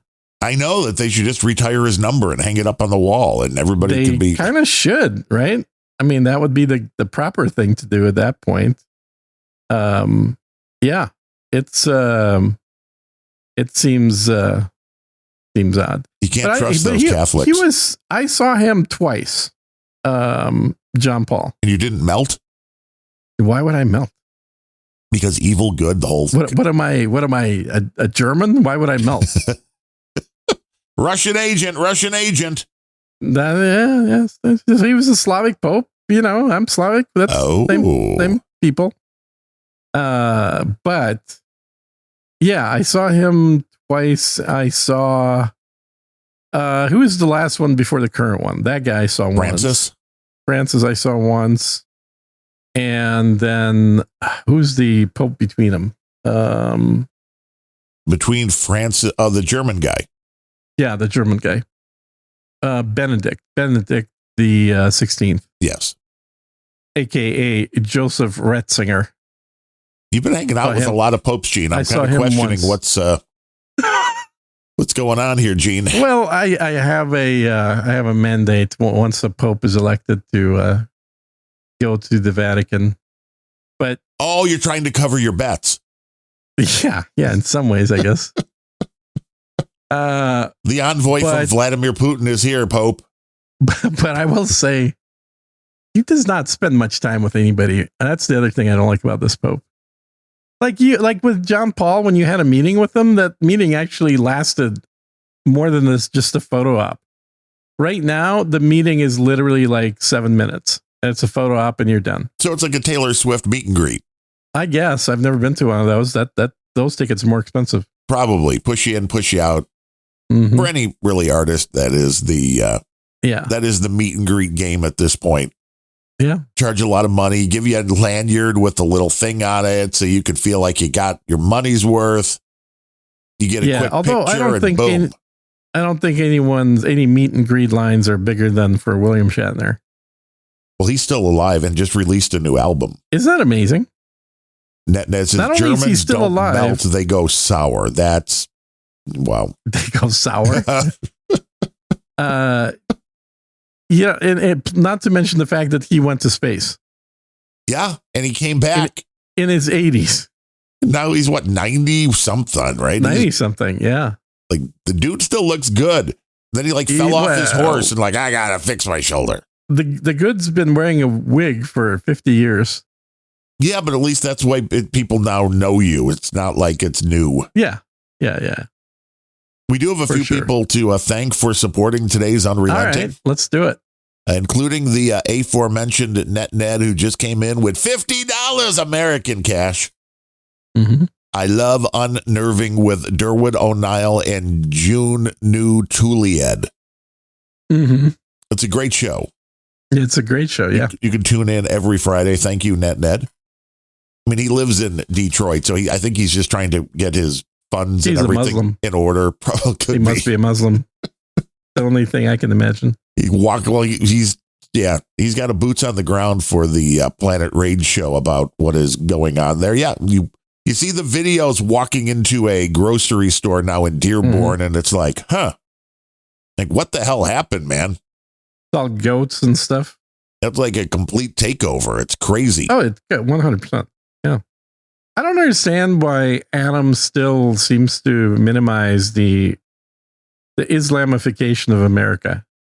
I don't think he's for the Islamists or anything, but he definitely has everybody's exaggerating about this kind of attitude, which I don't think is true. I think that we are at the place where the UK was 20 years ago, which means we're only about 20 years away from having massive rape gangs, doing their thing with American women, American teenage women. Well, you're seeing it in the UK. In short order. You're seeing it they in don't. these places. They don't have a problem with that. They don't consider that to be a negative thing. No, they're covering it up, which is really dangerous because now other places where this is happening, people are like, "Oh, what's the big deal?" Yeah. Because in Islam, unlike in Western cultures, you can blame a woman for showing too much as the cause of her own rape. And you know what women dress like in the United States. Yeah. Yeah. And so this is this is always the excuse in the UK, right? With all the systematic rape that's going on there is that, well, it wasn't the Muslims' fault. It was this Western girl's fault for not covering her body. Like, he can't help himself. He has to rape her, according to these people. Yeah. It's a very weird thing. I think that we have a responsibility as Americans to keep Islam out of America, because Islam is not a religion, and it's very sneaky how it's been thrown into that bucket. Islam is just like communism. It is a much more than a religion. It is a political system, it is a worldview, it is a legal system.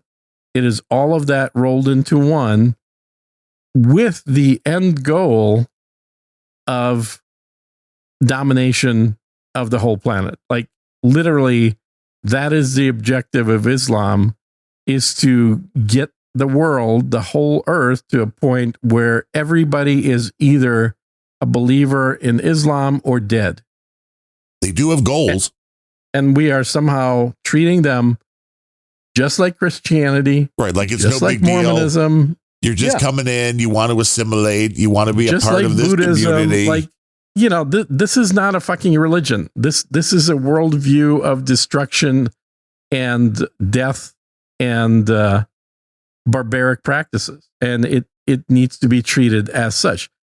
This is the only thing that the communists got wrong, is they called themselves atheists. If they would have simply tweaked the religion to not just deny the religion and say, well, religion is the opiate of the people. Well, it is. And if you believe religion is the opiate of the people, then you're a moron for getting rid of religion instead of using it to indoctrinate people into communism. True. It's like the ultimate insanity of giving up your sovereignty, giving up your country, giving up your way of life, whatever you want to say, in order to be like, well, no, we want to be welcoming. It's like, but these people do not respect your culture. They do not respect your ways. They do not respect your laws. And now we have people, of course, in the DSA. Well, we don't want any prisons. We don't want any laws. Well, I can see this is going to go really well. Mm-hmm. Yeah, it is insanity that people that don't really understand what Islam is want to put it in the same bucket as the things they do understand, when it clearly isn't in the same bucket. There's really fine people on both sides, Gene. No, there aren't. No, they really aren't. There are fine people on one side of this, not the other. And I think more people need to start saying that, because us here in Texas, we are probably the second behind, behind Minnesota. Like, Minnesota got their own fast Islam coming from Somalia there. But Michigan has been slowly building to this for decades now. Around here as well. Texas has definitely been growing the number. I think there's 500 mosques in Texas now. It's insane. And they are literally like buying churches and then turning them into mosques. Like, this was the kind of shit that there were wars against in Europe 1,000 years ago. And now people are happily doing it. Because they've been brainwashed, man. Islam presents a clear and present danger to America. And the sooner America realizes that, the better. Now, it doesn't mean that everyone who is a Muslim in America, or anywhere else for that matter, but in America, certainly, it doesn't mean that automatically that they are a military terrorist. Well, they're not necessarily a terrorist. They could be an unwitting terrorist, but they're not necessarily a terrorist. But the thing is, you can't let Islam spread to the point where it gains any kind of a majority. And that's where the real danger is. And that's what we're seeing in Minnesota. That's what we're seeing in Michigan, is the legal takeover of America by Islam, where the legal system that we have, which is one of the best in the world, is being supplanted by Sharia. And how do you stop that? You stop that by banning Islam. That's what needs to happen. Is Islam needs to be officially designated, not a religion, but as a subversive political system. And you have to ban it. You have to shut down the mosques, and you have to let people decide whether they want to continue being Americans or not, or if they want to go to a country where Islam is practiced. You can't just do nothing, because when you that's have exactly what's going to happen. We know that. Well, and I mean, to some extent, being an atheist that I am, I don't really care because I'll be dead. But I'd like to at least try and do my part while I'm alive to try and prevent a bad thing from happening. But ultimately, if it happens, it's not going to affect me. It's going to affect future generations of Americans, because they won't have a choice in the matter if we don't do something right now. You can't allow a political system whose aim is to remove your political system from participating in your political system. Yes, because you will be outlawed and left for... I think there's some kind of a nice little saying that I don't remember the exact words to, of like, you can vote your way into communism, but you have to fight your way back out. Right. And that's equally as true for Islam, maybe even more so. Because Islam, as we are seeing in Iran, where only 12% of the population are actually believers in the version of Islam that is practiced there, in even smaller percentage of people in the IRGC, but yet still they managed to have a control over that country now for the last 50 years, even though it's always been a minority that held that control, because Islam has all the most negative facets of communism combined with a religious zealotry that effectively grants unlimited powers to the head of the religion. Like the head of the political establishment is not the head of the country in Islam, in Iran. It's the head of the religion that is the head of the country, really, in Iran. The religious head can dismiss the political head. And that's why we can't allow that to get anywhere near conquering parts of the United States. Well, they're getting there. I mean, they're already getting there. They are. The one good thing about this, the silver lining, is that since we are a country made of states, we will see more examples of what Islam does, which we're already seeing with Minnesota, right? And all the problems that state has. And with Michigan and all the problems that state has. Like, we are seeing what Islam does to a state, which hopefully means the other 48 states are taking note and recognizing that this is problematic. We don't want to get to the point where these two states are. You know, the state of Minnesota is now, they've changed their flag from the flag that I grew up with, that I, as a little kid had to recite the Pledge of Allegiance to. Do they even do that anymore, the Pledge of Allegiance? No, they haven't done that for a long time. But a blue flag. This is with why like you're getting this stuff.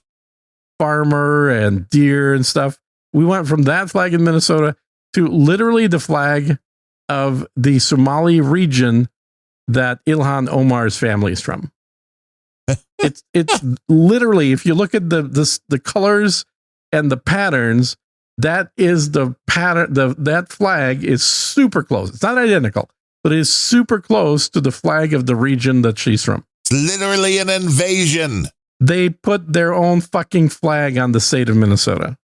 It's an invasion. It's beyond invasion. It's a full-on takeover. It's like, it's an invasion you can repel. A takeover, it's a little too late. Like, it's happened. Now you have to fight them. How do you take it back now? Well, people going to die. Only one way, man. Oh, there's only one way. That's the only way it's going to happen. You got to deport all of them. Send them all back. This policy that the U.S. has had of just letting in large groups of people that are on whichever side of the war that we were not against, it's a bad policy. Just come on in, everybody. Uncle Joe says, come on in. We're fine sending those people money and you know, being friendly with them, whatever. That's fine. Like politically, you can make arguments for all that. But keep them out of your house. Exactly. You don't invite them back to your house. You don't give them the right to fucking vote. Ever. Because they're going to vote for the system that was so bad they came here. They're going to vote for the thing that you saved them from. Right. Because they want more. Yeah. Because they're dumb. They are dumb. And that's reality. What happened in Afghanistan when we left after being there over 20 years? Just disintegrated back into exactly where it was. Yeah. I mean, it didn't disintegrate. It returned back to exactly what it was before we invaded, which is the Taliban. The Taliban ran the country before the invasion. We came in for 20 years, spent untold billions of dollars, lost some folks in the process. Left a few planes behind. Left the single largest U.S. military, equipment stockpile in the history of the world. We left the biggest one there that was a very nice funding source when they started selling it all over the place for the Taliban. And then they effectively never left. They just resumed what they were doing literally days after the U.S. left. Honestly, that lesson should have been learned from Russia. Yeah. Because when Russia invaded Afghanistan and had the exact same thought, they're like, we're going to teach these barbarians to be civilized and realize that communism is good for them. Right. We can teach them to be our friends. That was the Soviet Union's plan when they came in there. I think it was 78 or 79. I don't remember. 78, I think. And they had officially, they were welcomed, and it was very much in the same vein as when the U.S. invaded. There's a little bit of fighting, but then after that, everybody's like, "Oh, well, they want us there. They're friendly to her. They're happy to have us there," and that's the way it looked until the CIA started realizing, hey, there's some disgruntled tribesmen who would really like to go and sodomize the guys that are working with Russia. Let's see if we can funnel them some British weaponry and Swiss weaponry. And then that's what ended up happening. And we created the Mujahideen. That was an American creation. And that ultimately made Russia leave Afghanistan with quite a few casualties along the way. But it didn't take them 20 years either. Like, they figured it out a lot sooner that, okay, this is just not worth it. Well, at least they're doing so well in Ukraine. Oh, yeah. Yeah, I mean, don't even get me started on that. I have no idea what the fuck is going on. I used to have opinions on this. I do not have a fucking opinion on this anymore. I don't know what's going on in Ukraine. It's gone too far down the toilet to really understand. All of the European countries want to invade Russia at this point.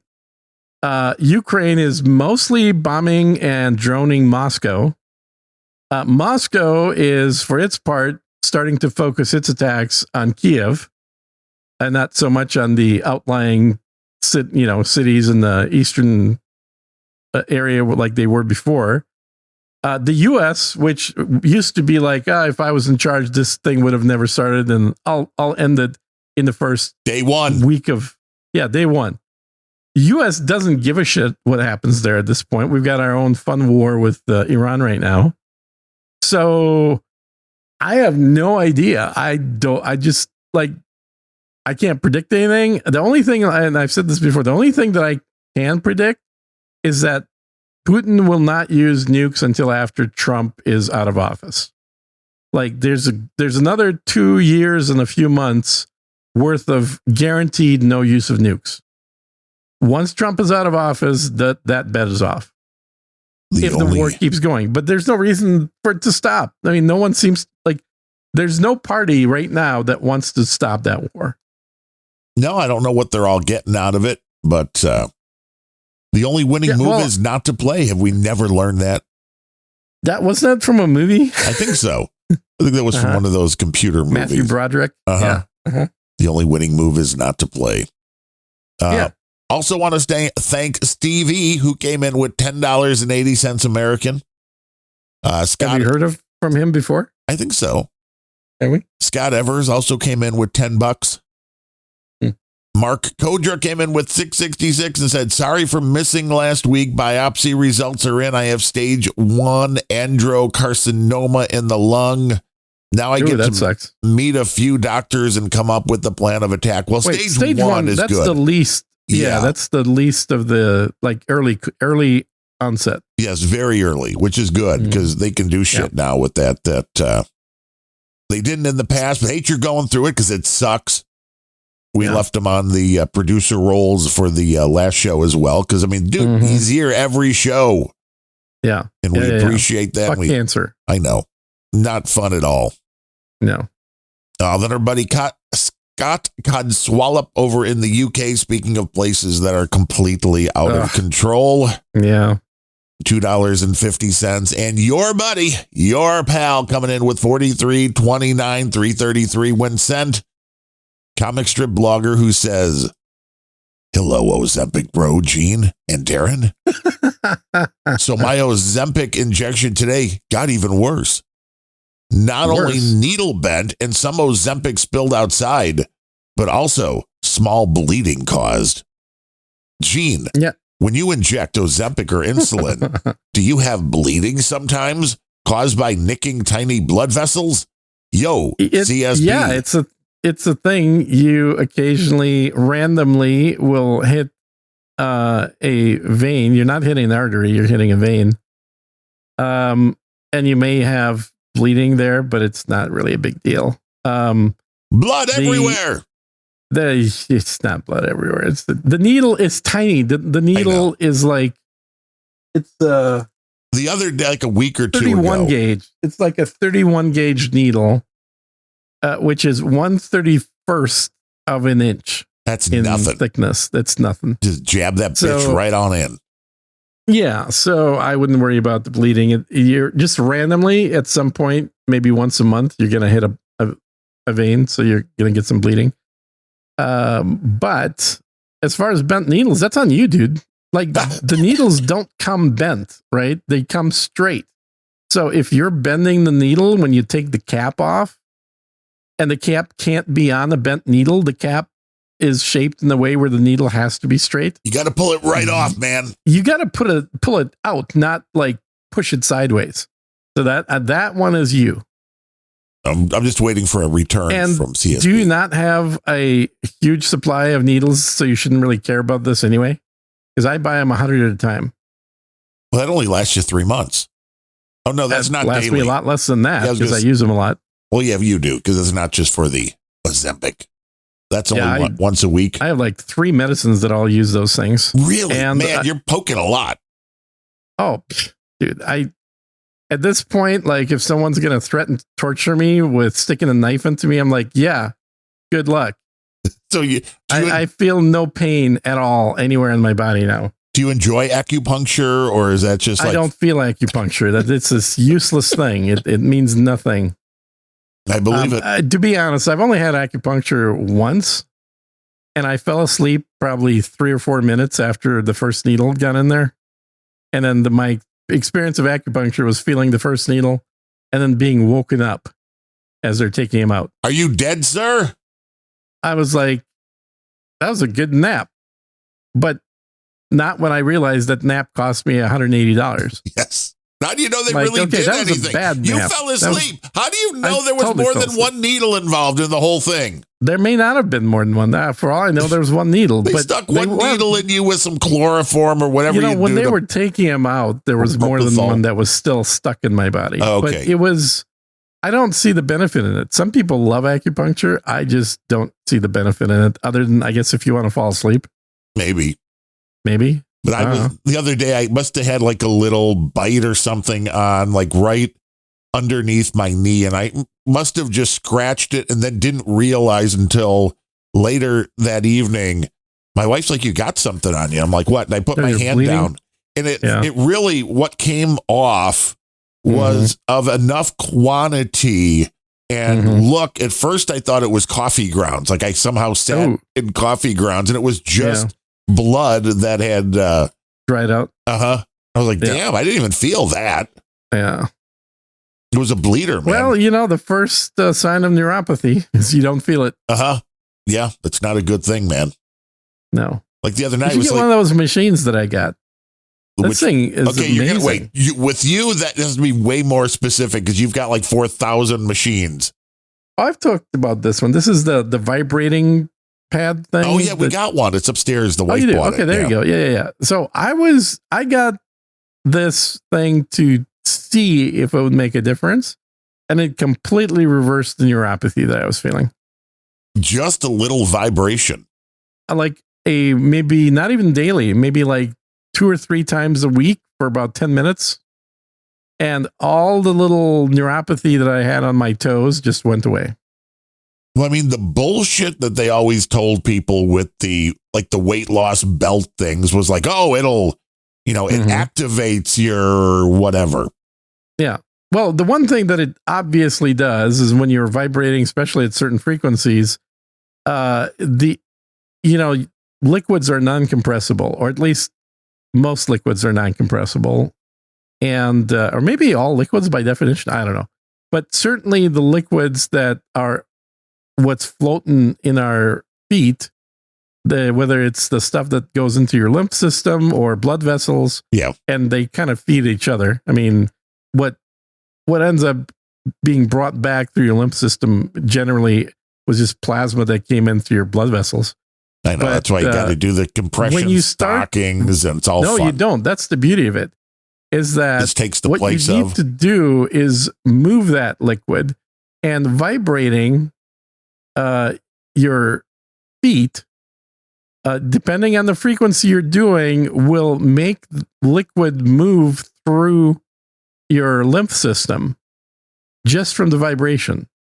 Feel the vibration. Well, who did that song? Was it R&R Music Factory? Feel the vibration. I don't recall that. I don't know if I've heard that song. But it totally works, which is surprising to me because I kind of half thought like there's a chance that this would do something. Right. You thought it was junk science entirely. I thought it was kind of junk science, but after doing it for like a few months now, it's probably been 6 months now. And like I said, I only do it maybe 2 or 3 times a week. And I'm doing it while I'm sitting in front of my computer playing a video game. I'll just put my feet on this thing and turn it on. And you just kind of feels like your feet are just vibrating, which is exactly what's happening. But that vibration takes liquid that is stalled and has no oxygen to feed your cells and no energy to feed your muscles or anything else, and it moves it around. And think of this vibration machine as basically like a old school washing machine.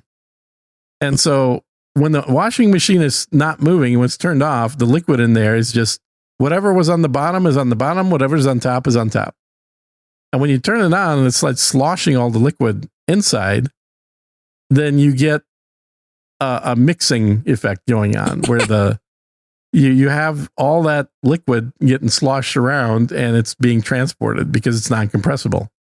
Unlike other tissues that your feet are made of, which is compressible. Right. So the machine is basically adding kinetic energy into your feet, which is then being utilized to, in random directions, move the liquid by compression and expansion of the both the blood vessels, the lymph vessels, and just your cells in general, squeezing and getting unsqueezed, create enough of a movement that you're like starting to circulate a lot more. I don't want to just call it blood because it's more than blood. You're literally circulating all liquids in your feet.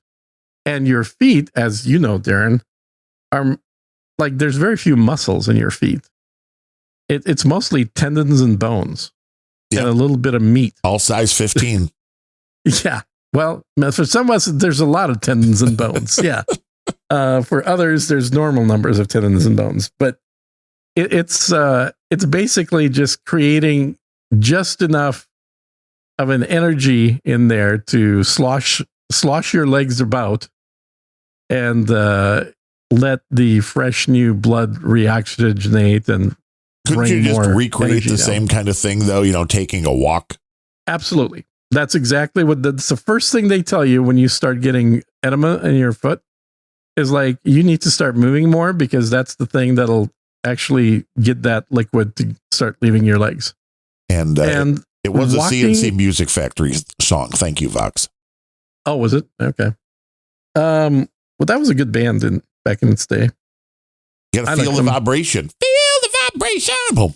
Vibration. Yeah.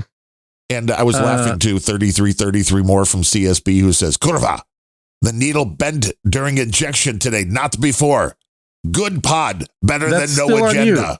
That's still fighting this. I'm telling you, CSB's getting into the war.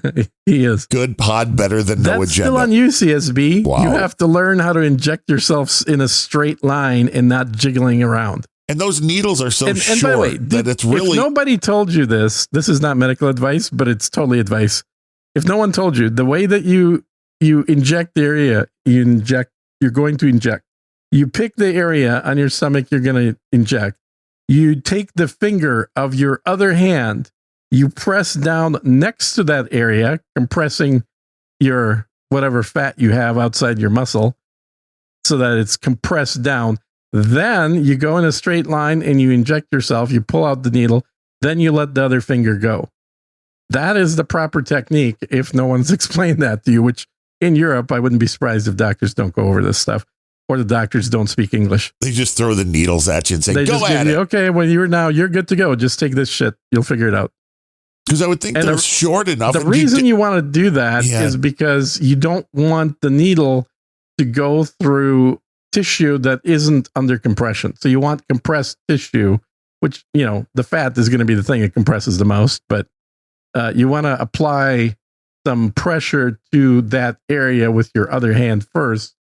Then the needle is going to go in it should be in a straight line no matter what, frankly. But if you're having this problem, then try this process first, and then you should have no bent needles. Will you do CSB a favor and make a video of how to inject this? No, I'm not going to make a fucking video. I'm sure if you Google, like, how do you inject yourself? Yeah, it could be some scary results, though. I'm sure there's some videos. Yeah. But he trusts you, so can you do that for him? Can we just be like, I'm sure, Gene, and here's me injecting myself? That's getting way too much into a fetish category. Wait, okay, so it's on your OnlyFans. So it's been on my OnlyFans. That's what I'm saying. I'm not making any videos. Oh, you're not going to do it for free. It's already on the paid side. I get it. That's right. Paywalled. And the whole world is so happy that it's paywalled, and nobody's got money. It's just a really weird thing. It's a good thing. You got to be careful, CSB. Do it slowly. Are we correct in gathering that you like your stint on No Agenda's over and done with now? You're just going to be doing this show again? This show, Planet Rage, whatever. Mm-hmm. Now, what is Planet Rage? I've not heard of that one. It is a show with Larry Bleidner, which has been going on now for 5 years. You did the little trial thing with No Agenda with. Yeah, the guy with the low voice. Yeah. Is he going to maintain a higher pitched voice now after post No Agenda, or go back to his old voice? I was playing around with Logic for the first time, which I've never done the processing of any of the shows on anything but Audition. Mm-hmm. And I was playing around on Logic, which I'll probably use Logic to see if process this show. I think it's faster. You don't have to pay for it. Yeah. I already do. So, there's that. I did pay for that software. You probably don't need to keep paying for it, though. No, just once. Logic doesn't expire. No, that's what I mean. You don't need to keep paying for Photoshop. There's so many better alternatives now. Oh, I agree. But this was cheap because, again, teacher student rates, and you bought the card through a B&H rather than. I get it. So it was cheap enough to where it wasn't worth the hassle. But so we'll see if this show maybe sounds better. Because I was playing. Maybe we can put the Gene filter on so Larry will sound like Gene. Oh, everybody wants that. I mean, that would be an interesting AI to just like swap the whole audio track with a different voice. You could I think you could probably do that right now. I don't think that's no, which makes hard. it a lot easier for the talent, because then you and I could just do a show and it'll sound like, hey, it's Larry. Oh, that's true too. Yeah, you could get rid of Larry then. No, then or I can get rid of he's you. way more expensive than I am. Yes, that's true. Gene does work cheaper. I'll give you that. I do. I work very cheap. But we'll see. I mean, I never say never to anything. Adam was fantastic, was very complimentary of the work we were doing. So I think you guys did a good job. Well, mostly you, but Larry too, to some extent. Well, it is appreciated. I mean, I know you hate to give compliments. Oh, yeah. It's hard for me to do. I mean, I have to force myself to do that. So, but it was fun. We learned we proved the point that we could do the format. A lot of people were just like, oh, you're doing more analysis than media deconstruction. And it's like, I think we kind of did both, but that was, that's the different spin. I mean, we're not the same people, so we're not going to say the exact same things as somebody else. If you're expecting that, you're always going to be disappointed.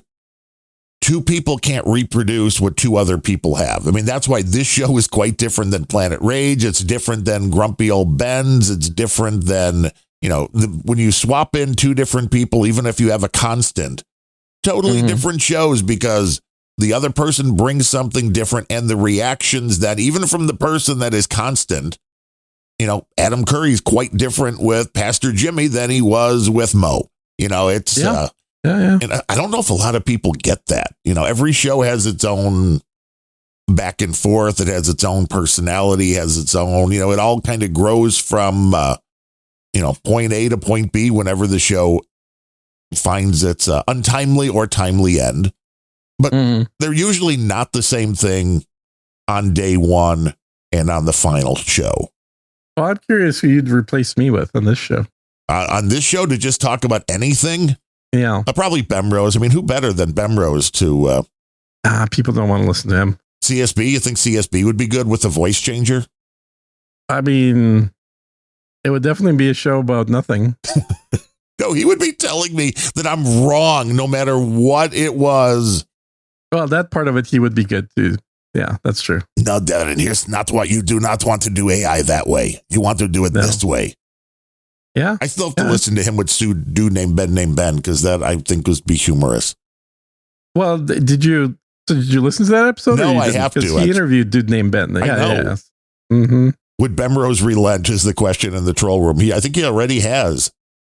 He has to unrelent. That would be the difference. Who knows? Grumpy Old Ben's. I mean, we've had one show in the past year and a half. There could be more.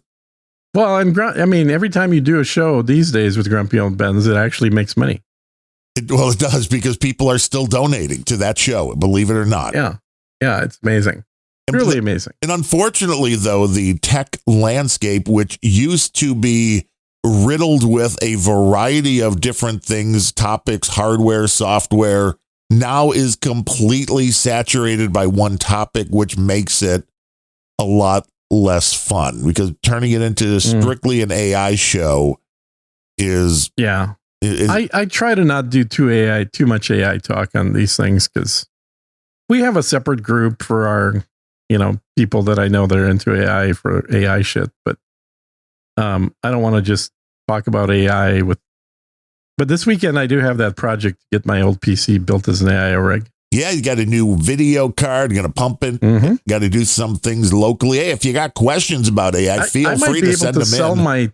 I might be able to get money for my 1080 now. No 10 years shit. after I've stopped using it. I know, it's crazy, isn't it? That's why I'm looking at these parts, even from my I've got two old Dells, and I think it's just DDR4, but there were 64 gig in each one of those. So those, that's worth real money now. I know. It's like gold. It's probably more than what the computer was worth new. It's crazy. If you want to support Unrelenting, unrelenting.show/donate. It's where you want to start your Fridays. Or, end them. It's unrelenting. It's unrelenting.